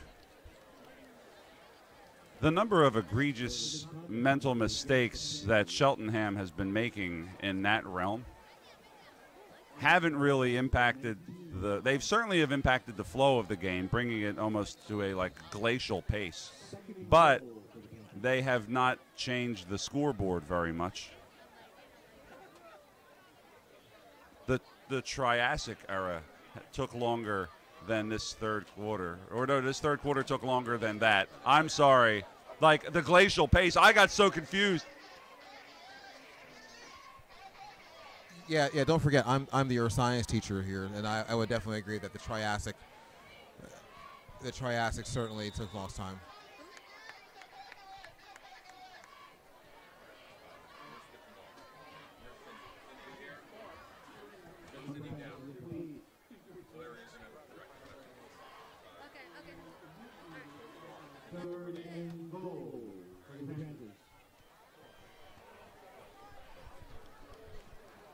So here we go, 21 seconds here to go in the third.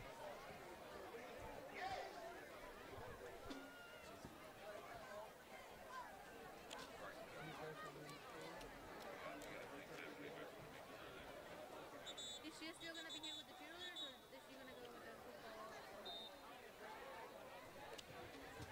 the football?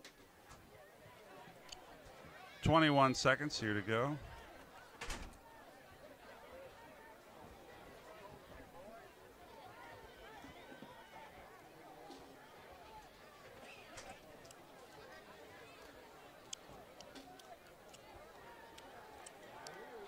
He's got number 6. He had him open, but nothing.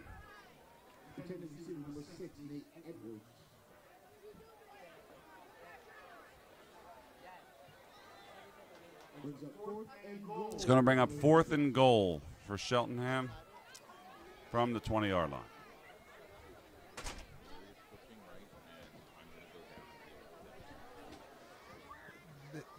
This situation here again, Cheltenham. Even if they punch this one in, I wouldn't want to be in the film room on Monday for them. It's going to be a very loud experience, concert-like, I'm sure, just not singing. He's got number 3, wide open, Jameer Barnes, who's having a huge game. Jameer Barnes is going to be he may not be in the film room on Monday because he's busy making highlight reels. It's unbelievable how many times he's done damage to us right now. That brings up 41-14, and Steve, what had started out as a promising game is now looking like it's pretty much in its waning state. Yeah, we've gone from sloppy to out of control. Cheltenham is throttled down here in the second half and is proving to be the better team right now. Here comes the kick. Kick is up. Kick is good. 42-14 with 12.9 seconds to go in the third. Yeah, I'm starting to see a lot of fans hanging out. The kick isn't good. We had thought that it was good, but now I guess it's not. So either it was good or it wasn't good, or as the refs are seeming to indicate, maybe it was both. We are again back in that Matrix moment where we're not sure what's really happening here. I didn't think it was possible to have the kick be both good and not good. It's almost like a meal where like the appetizer's good, but the entree's not. So it's kind of strange. So here we go. We're bringing down the end of the third quarter here. We're hopeful not to get any more penalties on the kicks. We've seen penalties on both teams on kickoff, so that could happen. The litany of flags has been unbelievable, and he may have been offsides right here. Yeah, I think it happened again.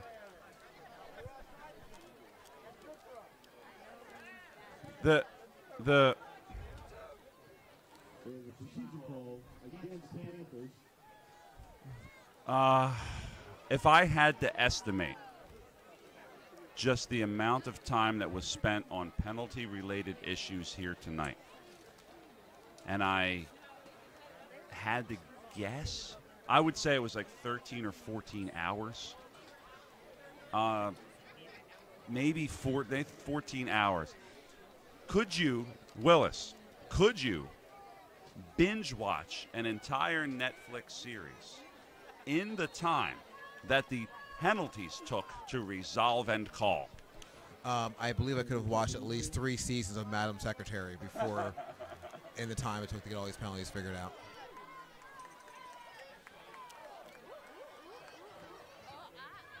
Little reverse there. Oh, things got pretty exciting there. There's a flag on the play. I could not possibly have guessed this. 2.9 seconds here to go. And listen, if you're looking for something to do in the time that it takes for these penalties to be resolved, check out NASD TV archives and watch all of them. And you could watch the entire 50 years of footage from all things Norristown in the time that this is taken to resolve. 2.9 seconds here to go in the third.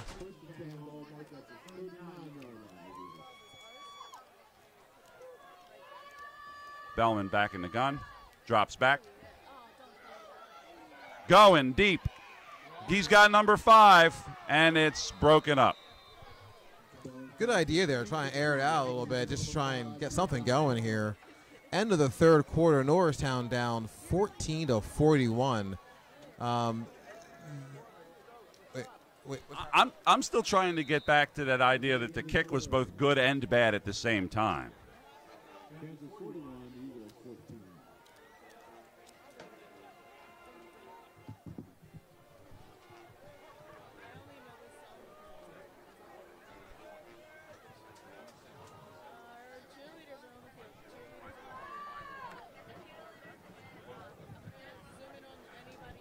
Ladies and gentlemen, it takes a lot to make a night like tonight happen, and there's one person who does all the behind-the-scenes work.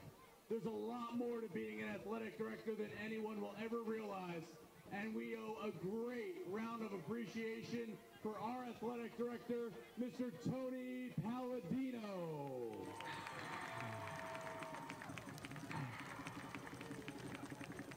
Thank you, Mr. Palladino.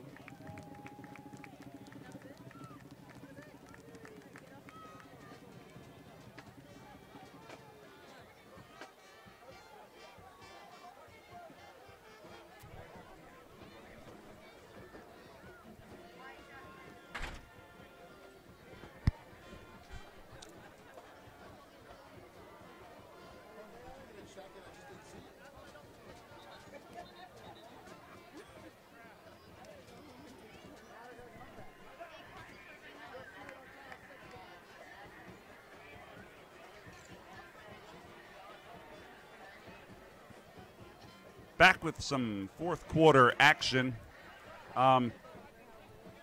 Here we are. It's 41-14, Cheltenham. The momentum certainly has not only shifted to the Cheltenham side, but has also stayed there.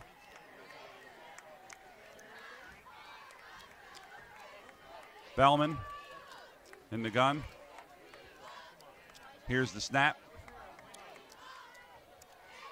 Pass is complete to 11. Beckles gets to the outside. Pickup of about 7. Norris trying to move the ball here. You're going to have to, we're playing for a bit of pride here right now, right? I mean, we're down 14-41. haven't scored a point in the second half here, and certainly Cheltenham has blown it wide open. So hopefully here, what is this, third and 3, looks like, 3rd and 3 maybe? All right, 3rd down and 3. 11:51 here to go in the 4th.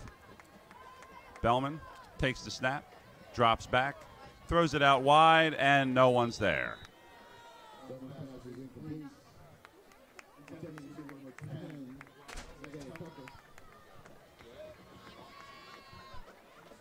Fourth down and 4 to go. 4th and 4 for the Eagles.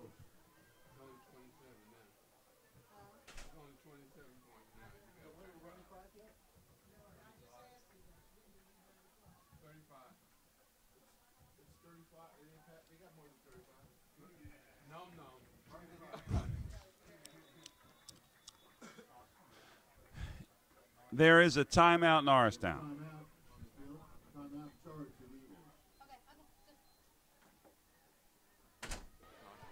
Ladies and gentlemen, you're watching Channel 45 Verizon, Channel 28 Comcast, and NASD TV on YouTube. Be sure to click that subscribe button, not only to NASD TV, but also to NASD TV archives, where you can watch all of the programs from the past, the present, and the future.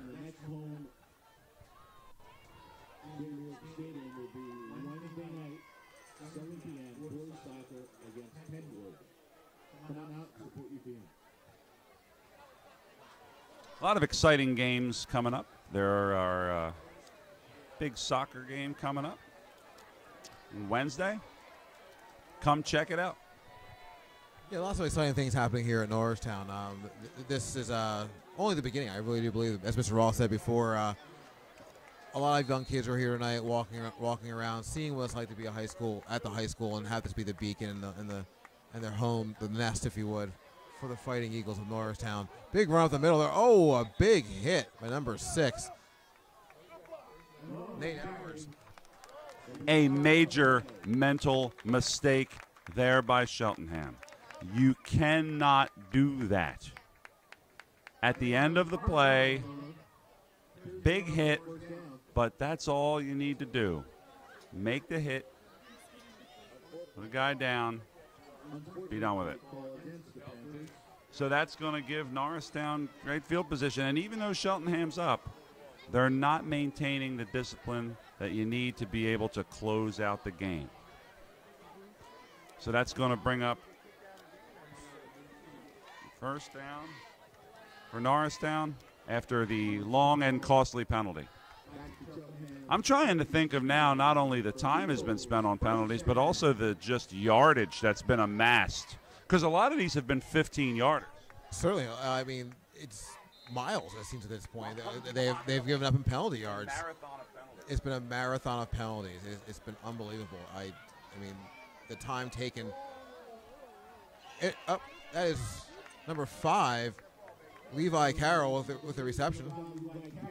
Great play by Bellman, sticking in, taking a hit, and making that throw. It looked like he was going to make a bad decision, but by sticking in there, taking the hit, double clutching it, holding back, nice throw out to the flat.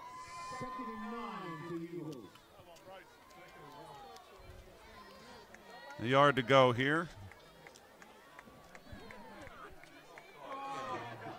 Oh, fumble. And now it's 3rd and 9.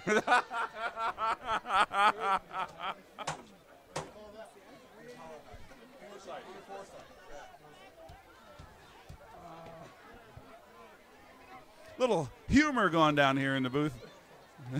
It's going to bring up, well, not even 9. It's going to bring up like 3rd and 11 and a half.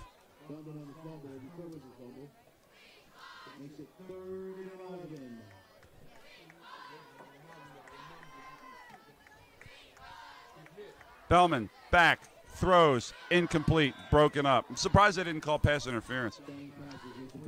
We'd like again to thank the local 98 IBEW for the very, very generous donation of the $250,000 worth of labor to make tonight possible. all of the things that we talked about all throughout the evening, with the lights being a great and fantastic, like just almost like creating like a gathering place for the community to come to and check out all the great things we have going on here at Norristown. None of this would have been possible without all of the people who helped make tonight kind of come true, and it's been years in the making. Yeah, certainly. I mean, this has been a decade, literally a decade worth of time to try and get this to work out, and unbelievable foresight, unbelievable fortitude on the part of IBEW and the members of our central administration office to really bring this to fruition. There were times where this looked like it was going to maybe fall apart, but they certainly cut through a lot of the red tape and they got through a lot of the decision-making. Collaboration was certainly occurring on many different levels with the community to make all this happen. So this is a great night for Norristown and the community as a whole. With cheerleaders coming back out, trying to get the crowd back in it. And even though the Eagles might not win this one,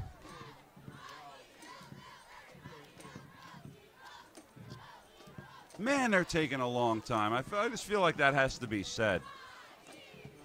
They're taking a long time out there on the field. The referees just taking forever.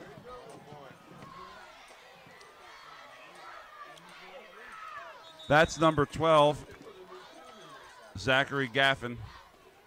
Gaffin comes in, and more of the same.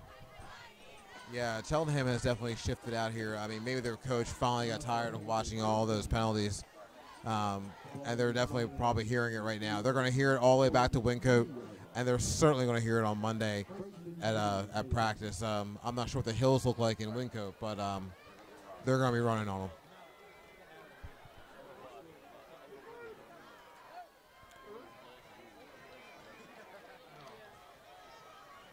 Ten minutes remaining in the game.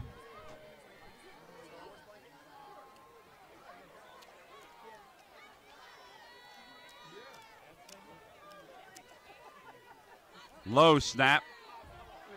Doesn't matter. Looks like a flag. Is there a flag on the play? I wouldn't be surprised. There's certainly a flag on the play.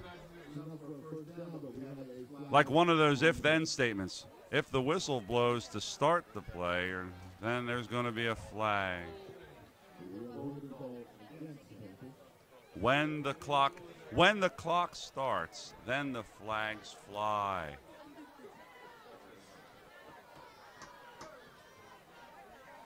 There are so many penalty flags that it's difficult to envision a play from this evening where that didn't happen. There are so many yards that have been attained through penalties. I don't even know what's up and what's down, what's anything anymore. This has been so long because of these penalties.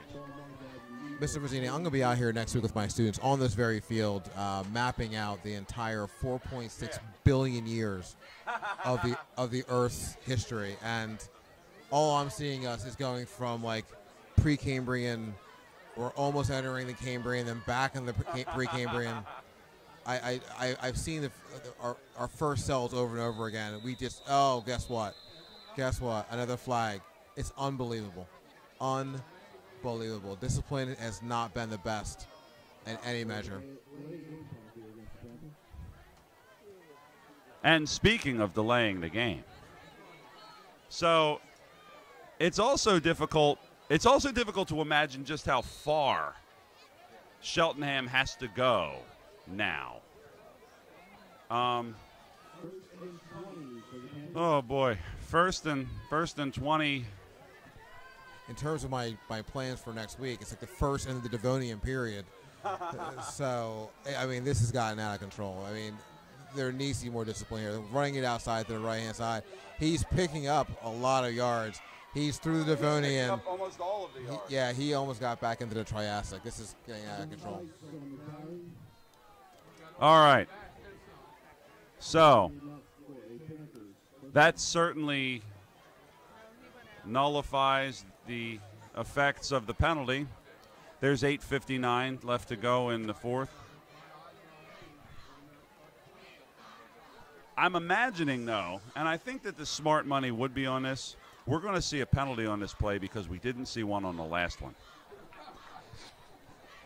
I'm not a betting man, but I'm going to go with, yeah, there's going to be a penalty here. Let's see what happens.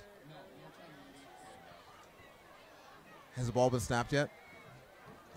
Ball snapped, no penalty. Up the middle.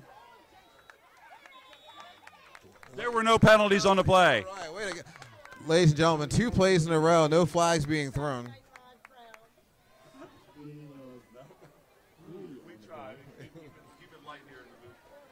I do see the athletic trainer from both teams heading out towards the officials, though. Torn rotator cuff. Seems to be a diagnosis.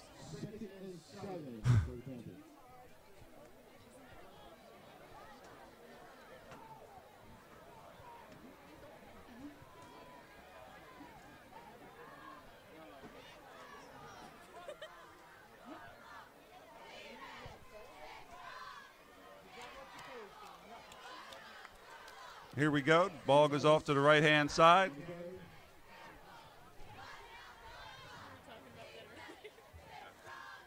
If we're on the penalty watch, that is 3 plays in a row without a penalty. I mean, I feel like we're doing one of those days without an injury. So that's going to bring up 7:57 to go. 41-14.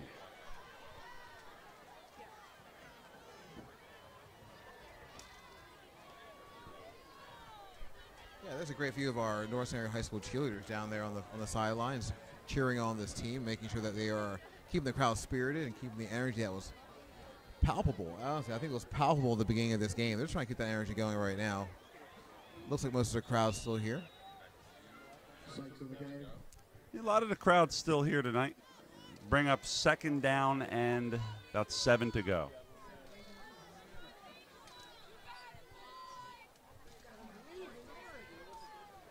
We can do it. We have 7 minutes left. 7 minutes left to go in the game. You got to believe. That was the saying. What was the team we had? That it was the Mets. The 1969. Was it the 69? The 69 Mets. You got to believe.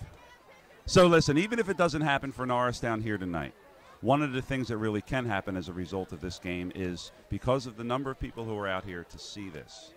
There are going to be people who are sitting here in the stands who 10 years from now, they're going to be out there on the field. There's another flag on the play. And they're like, it just threw off what I was about to say. And 6 minutes 42 left to go.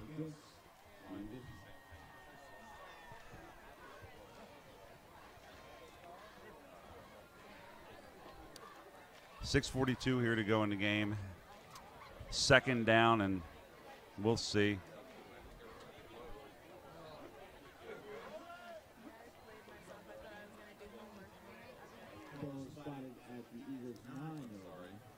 Second and 1.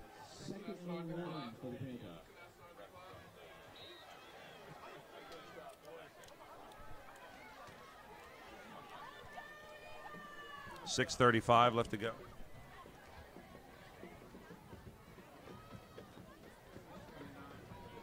6:27.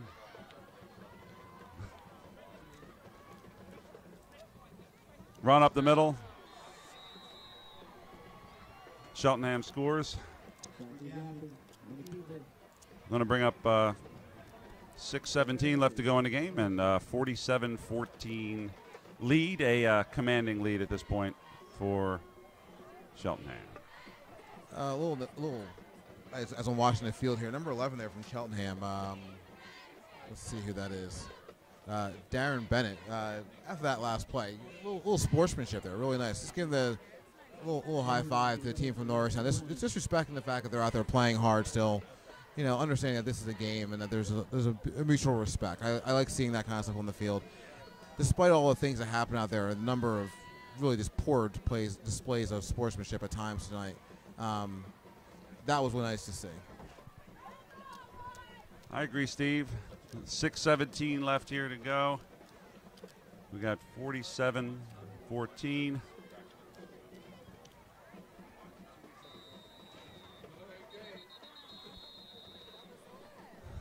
Looks like another penalty out there on the field today. Another.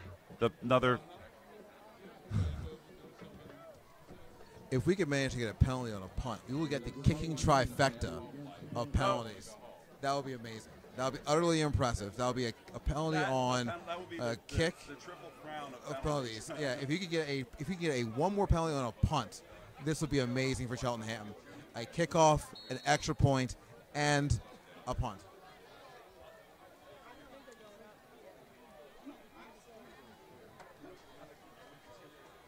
I'm not sure if they missed very many because there were a couple of matrix penalties that happened tonight. I'm not sure. And another penalty.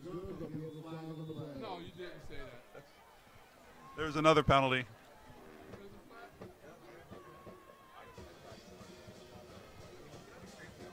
Yeah.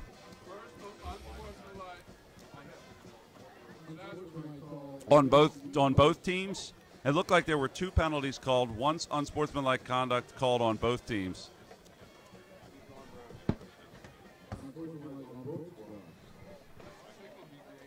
It was the unsportsmanlike penalty called on both teams. We didn't see what happened because I don't know what did. Yeah, I will say this. Look, we had a little view there for a second of the Norristown sideline. Looking down the sidelines, a lot of alumni have come back to help coach this team. A lot of players who are in their 20s, who just recently finished up college, coming back to help these young players. Players that probably saw them playing, in all honesty, as middle schoolers, are now they're back as the coaches of these kids. And that's really great to see, keeping that connection and the lineage of the Norristown football program.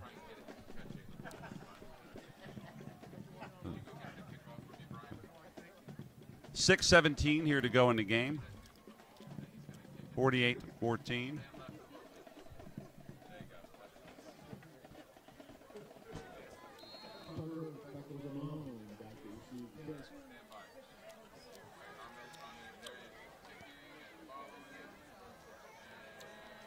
The kickoff goes out of bounds.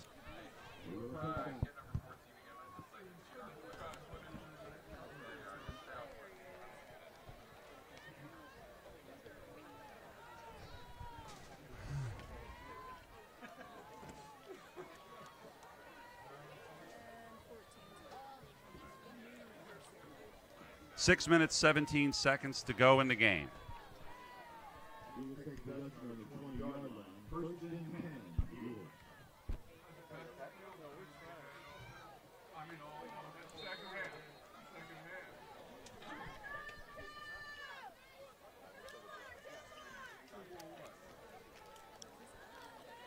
Bellman in the shotgun, drops back, throwing, going deep. He's got a man, number 5, but it's a little bit on the outside.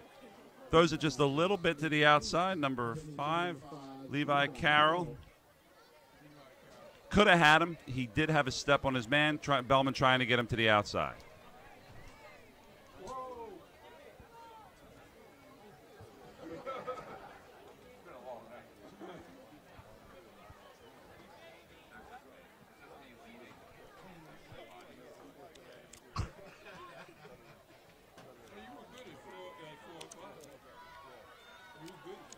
Six minutes, 11 seconds here to go.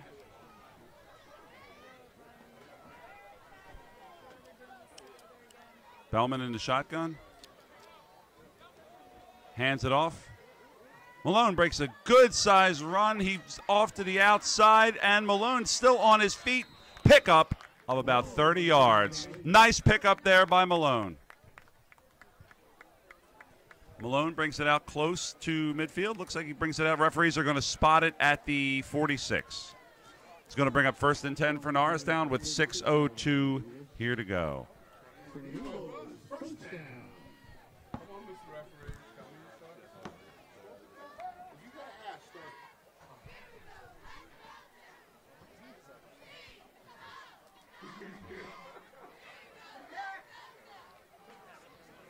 All right.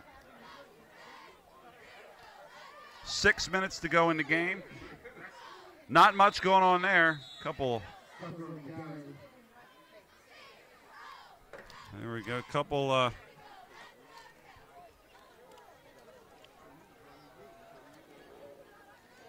The gain of about 4 on that play.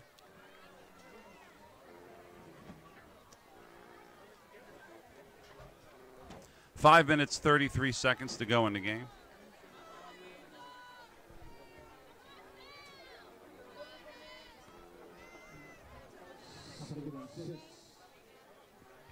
.522 left to go in the game, so we got 2nd down and 6.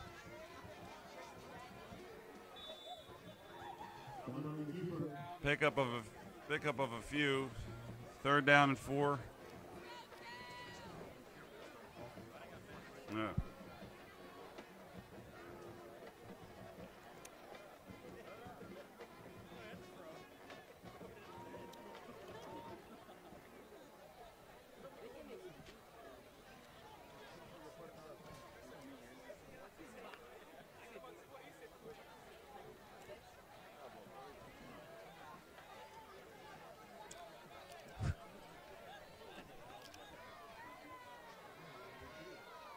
Four minutes, 33 seconds to go. Bellman in the gun.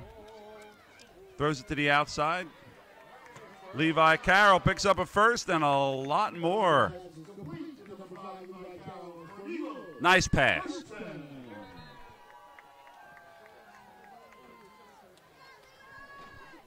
Injury on the field after that, number 54 for Cheltenham. Nathaniel. That is Bradshaw. Yeah, it looks like he's down injured here. Norristown moving the ball here, Dave. Looking like they actually have some life in them still, giving him a shot.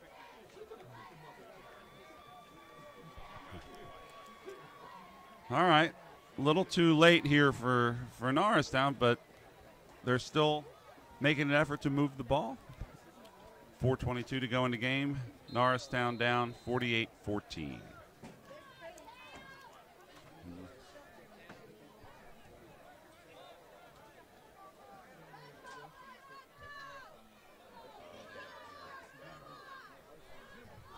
Yeah, it's definitely clear that Cheltenham made the adjustments they needed to make in the at the half. 2 flags being thrown, looking like shrapnel being thrown out there at that time. I mean, it is unbelievable. There's 2 flags on the play. We're going to have to see what these calls are. Looks like there's a holding call.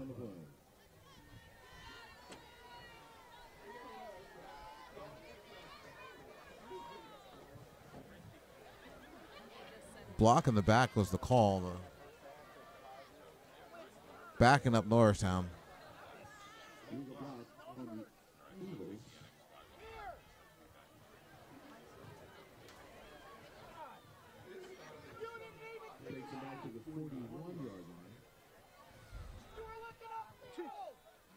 The fans do not agree with that call. They're letting the referee know all about that. Looking at the clock, 3 minutes and 54 seconds left in this inaugural game under the lights here at Norristown Field.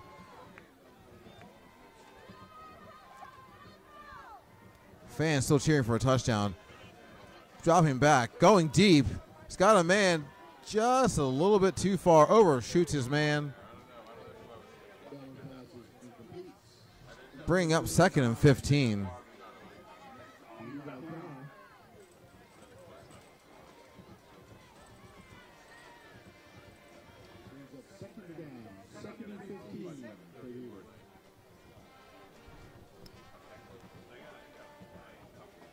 Bringing up 2nd and 15 here for Norristown.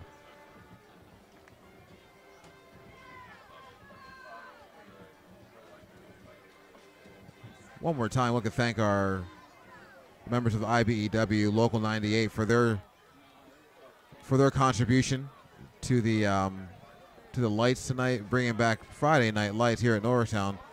Number 10, making his way on the outside. That's Isaiah Tucker. Still playing hard, scurrying outside, making that out for probably one of the biggest gains of the evening for Norristown.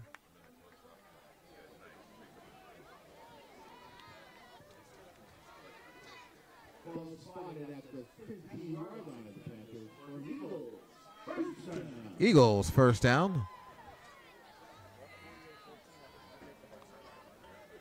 Doing a nice job here of not quitting on this game, ladies and gentlemen. Coach Milligan still calling a very active game. Formations are slowly changing up. We got 3 wide receivers. I formation in the back. Handoff to the up back, which has worked well in the first half. Haven't seen it much in the second half. And that picks up a couple yards. Second down and 5.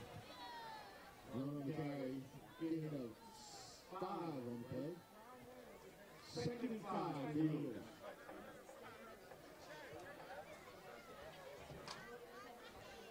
Ball spotted at Panthers 9-yard line.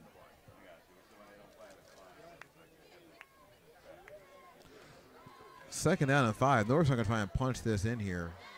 Maybe try and set a tone for their next game.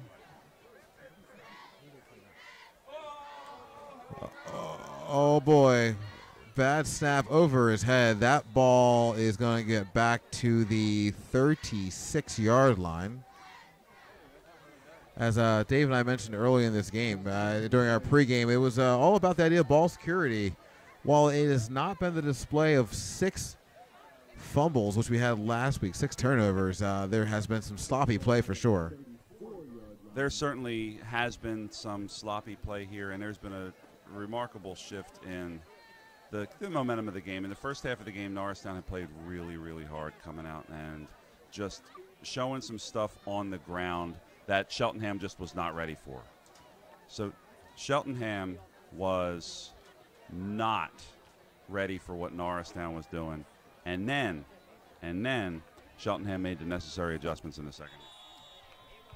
Yeah, they certainly did. Coming out of the halftime, we were up here in the booth looking out in the field, and Cheltenham took a little extra time in the locker room, and those few extra minutes proved to be worthwhile. They're up right now by 34 points as we get down to 1 minute and 30 seconds left in the game. Norristown is looking at 4th and forever here, so we'll see how this plays out here. They're gonna have to get the ball up in the air here. 4 wideouts in the shotgun. Bellman back, looking deep, throwing into triple coverage. That is almost intercepted. Almost picked off there. Going deep, trying to make something happen in the late going with 1 minute here to go in the 4th.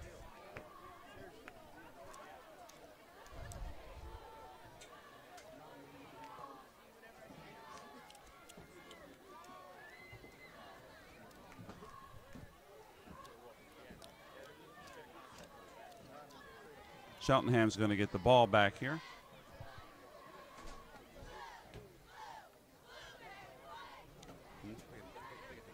Yeah.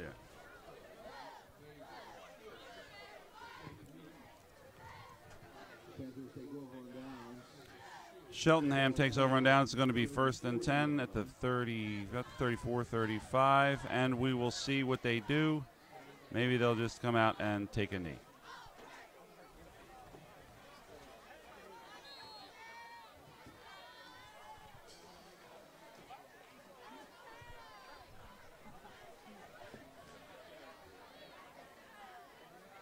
Ladies and gentlemen, this just to round out the game here, they are in the victory formation here, Cheltenham. If they manage to get a penalty here, it would be unbelievable, but not shocking to say the least. Dave, is that correct?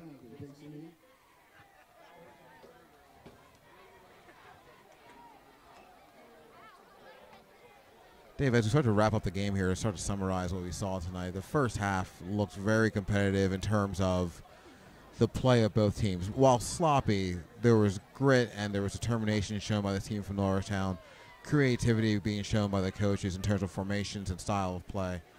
Lots of potential for great things to happen here with this young squad. But second half was certainly momentum swing. The second half, Steve, certainly was the momentum swing, whereas the first half, Norristown was able to get a lot of stuff happening on the ground in the second half, it was just all Cheltenham. They definitely made the necessary adjustments during halftime, but there are some bright spots for Norristown. Norristown had the running game going. Milligan was calling some really clever plays in the first half, and when he did that, Norristown was able to get some drives going.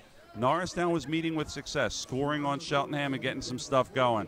But in the second half here, it was all Cheltenham's game. Yeah, not only was Norristown scoring, they were sustaining some drives. Right, they were able to keep it together, really keep driving down the field, take advantage of short fields as well.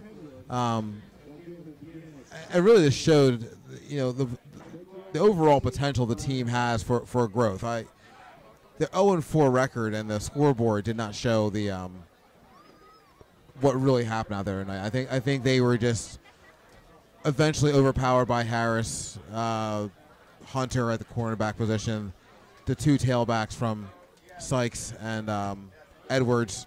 Just eventually their skill set just showed to be stronger and more powerful than what Norristown was ready to handle overall, and that was the final adjustment. But Norristown, for the first time back under the lights, very exciting. It was so much fun to be here, and see this happen. Lots of great events, and again, our IBEW Local 98, great job. I mean, these lights are phenomenal, and this is going to be a new home for the Norristown Eagles.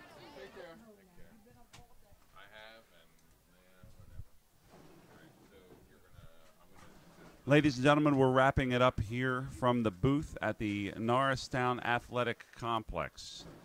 Thank you for watching. I'm Dave Fazzini, and along with Steve Willis, we'd like to wish you all a good night.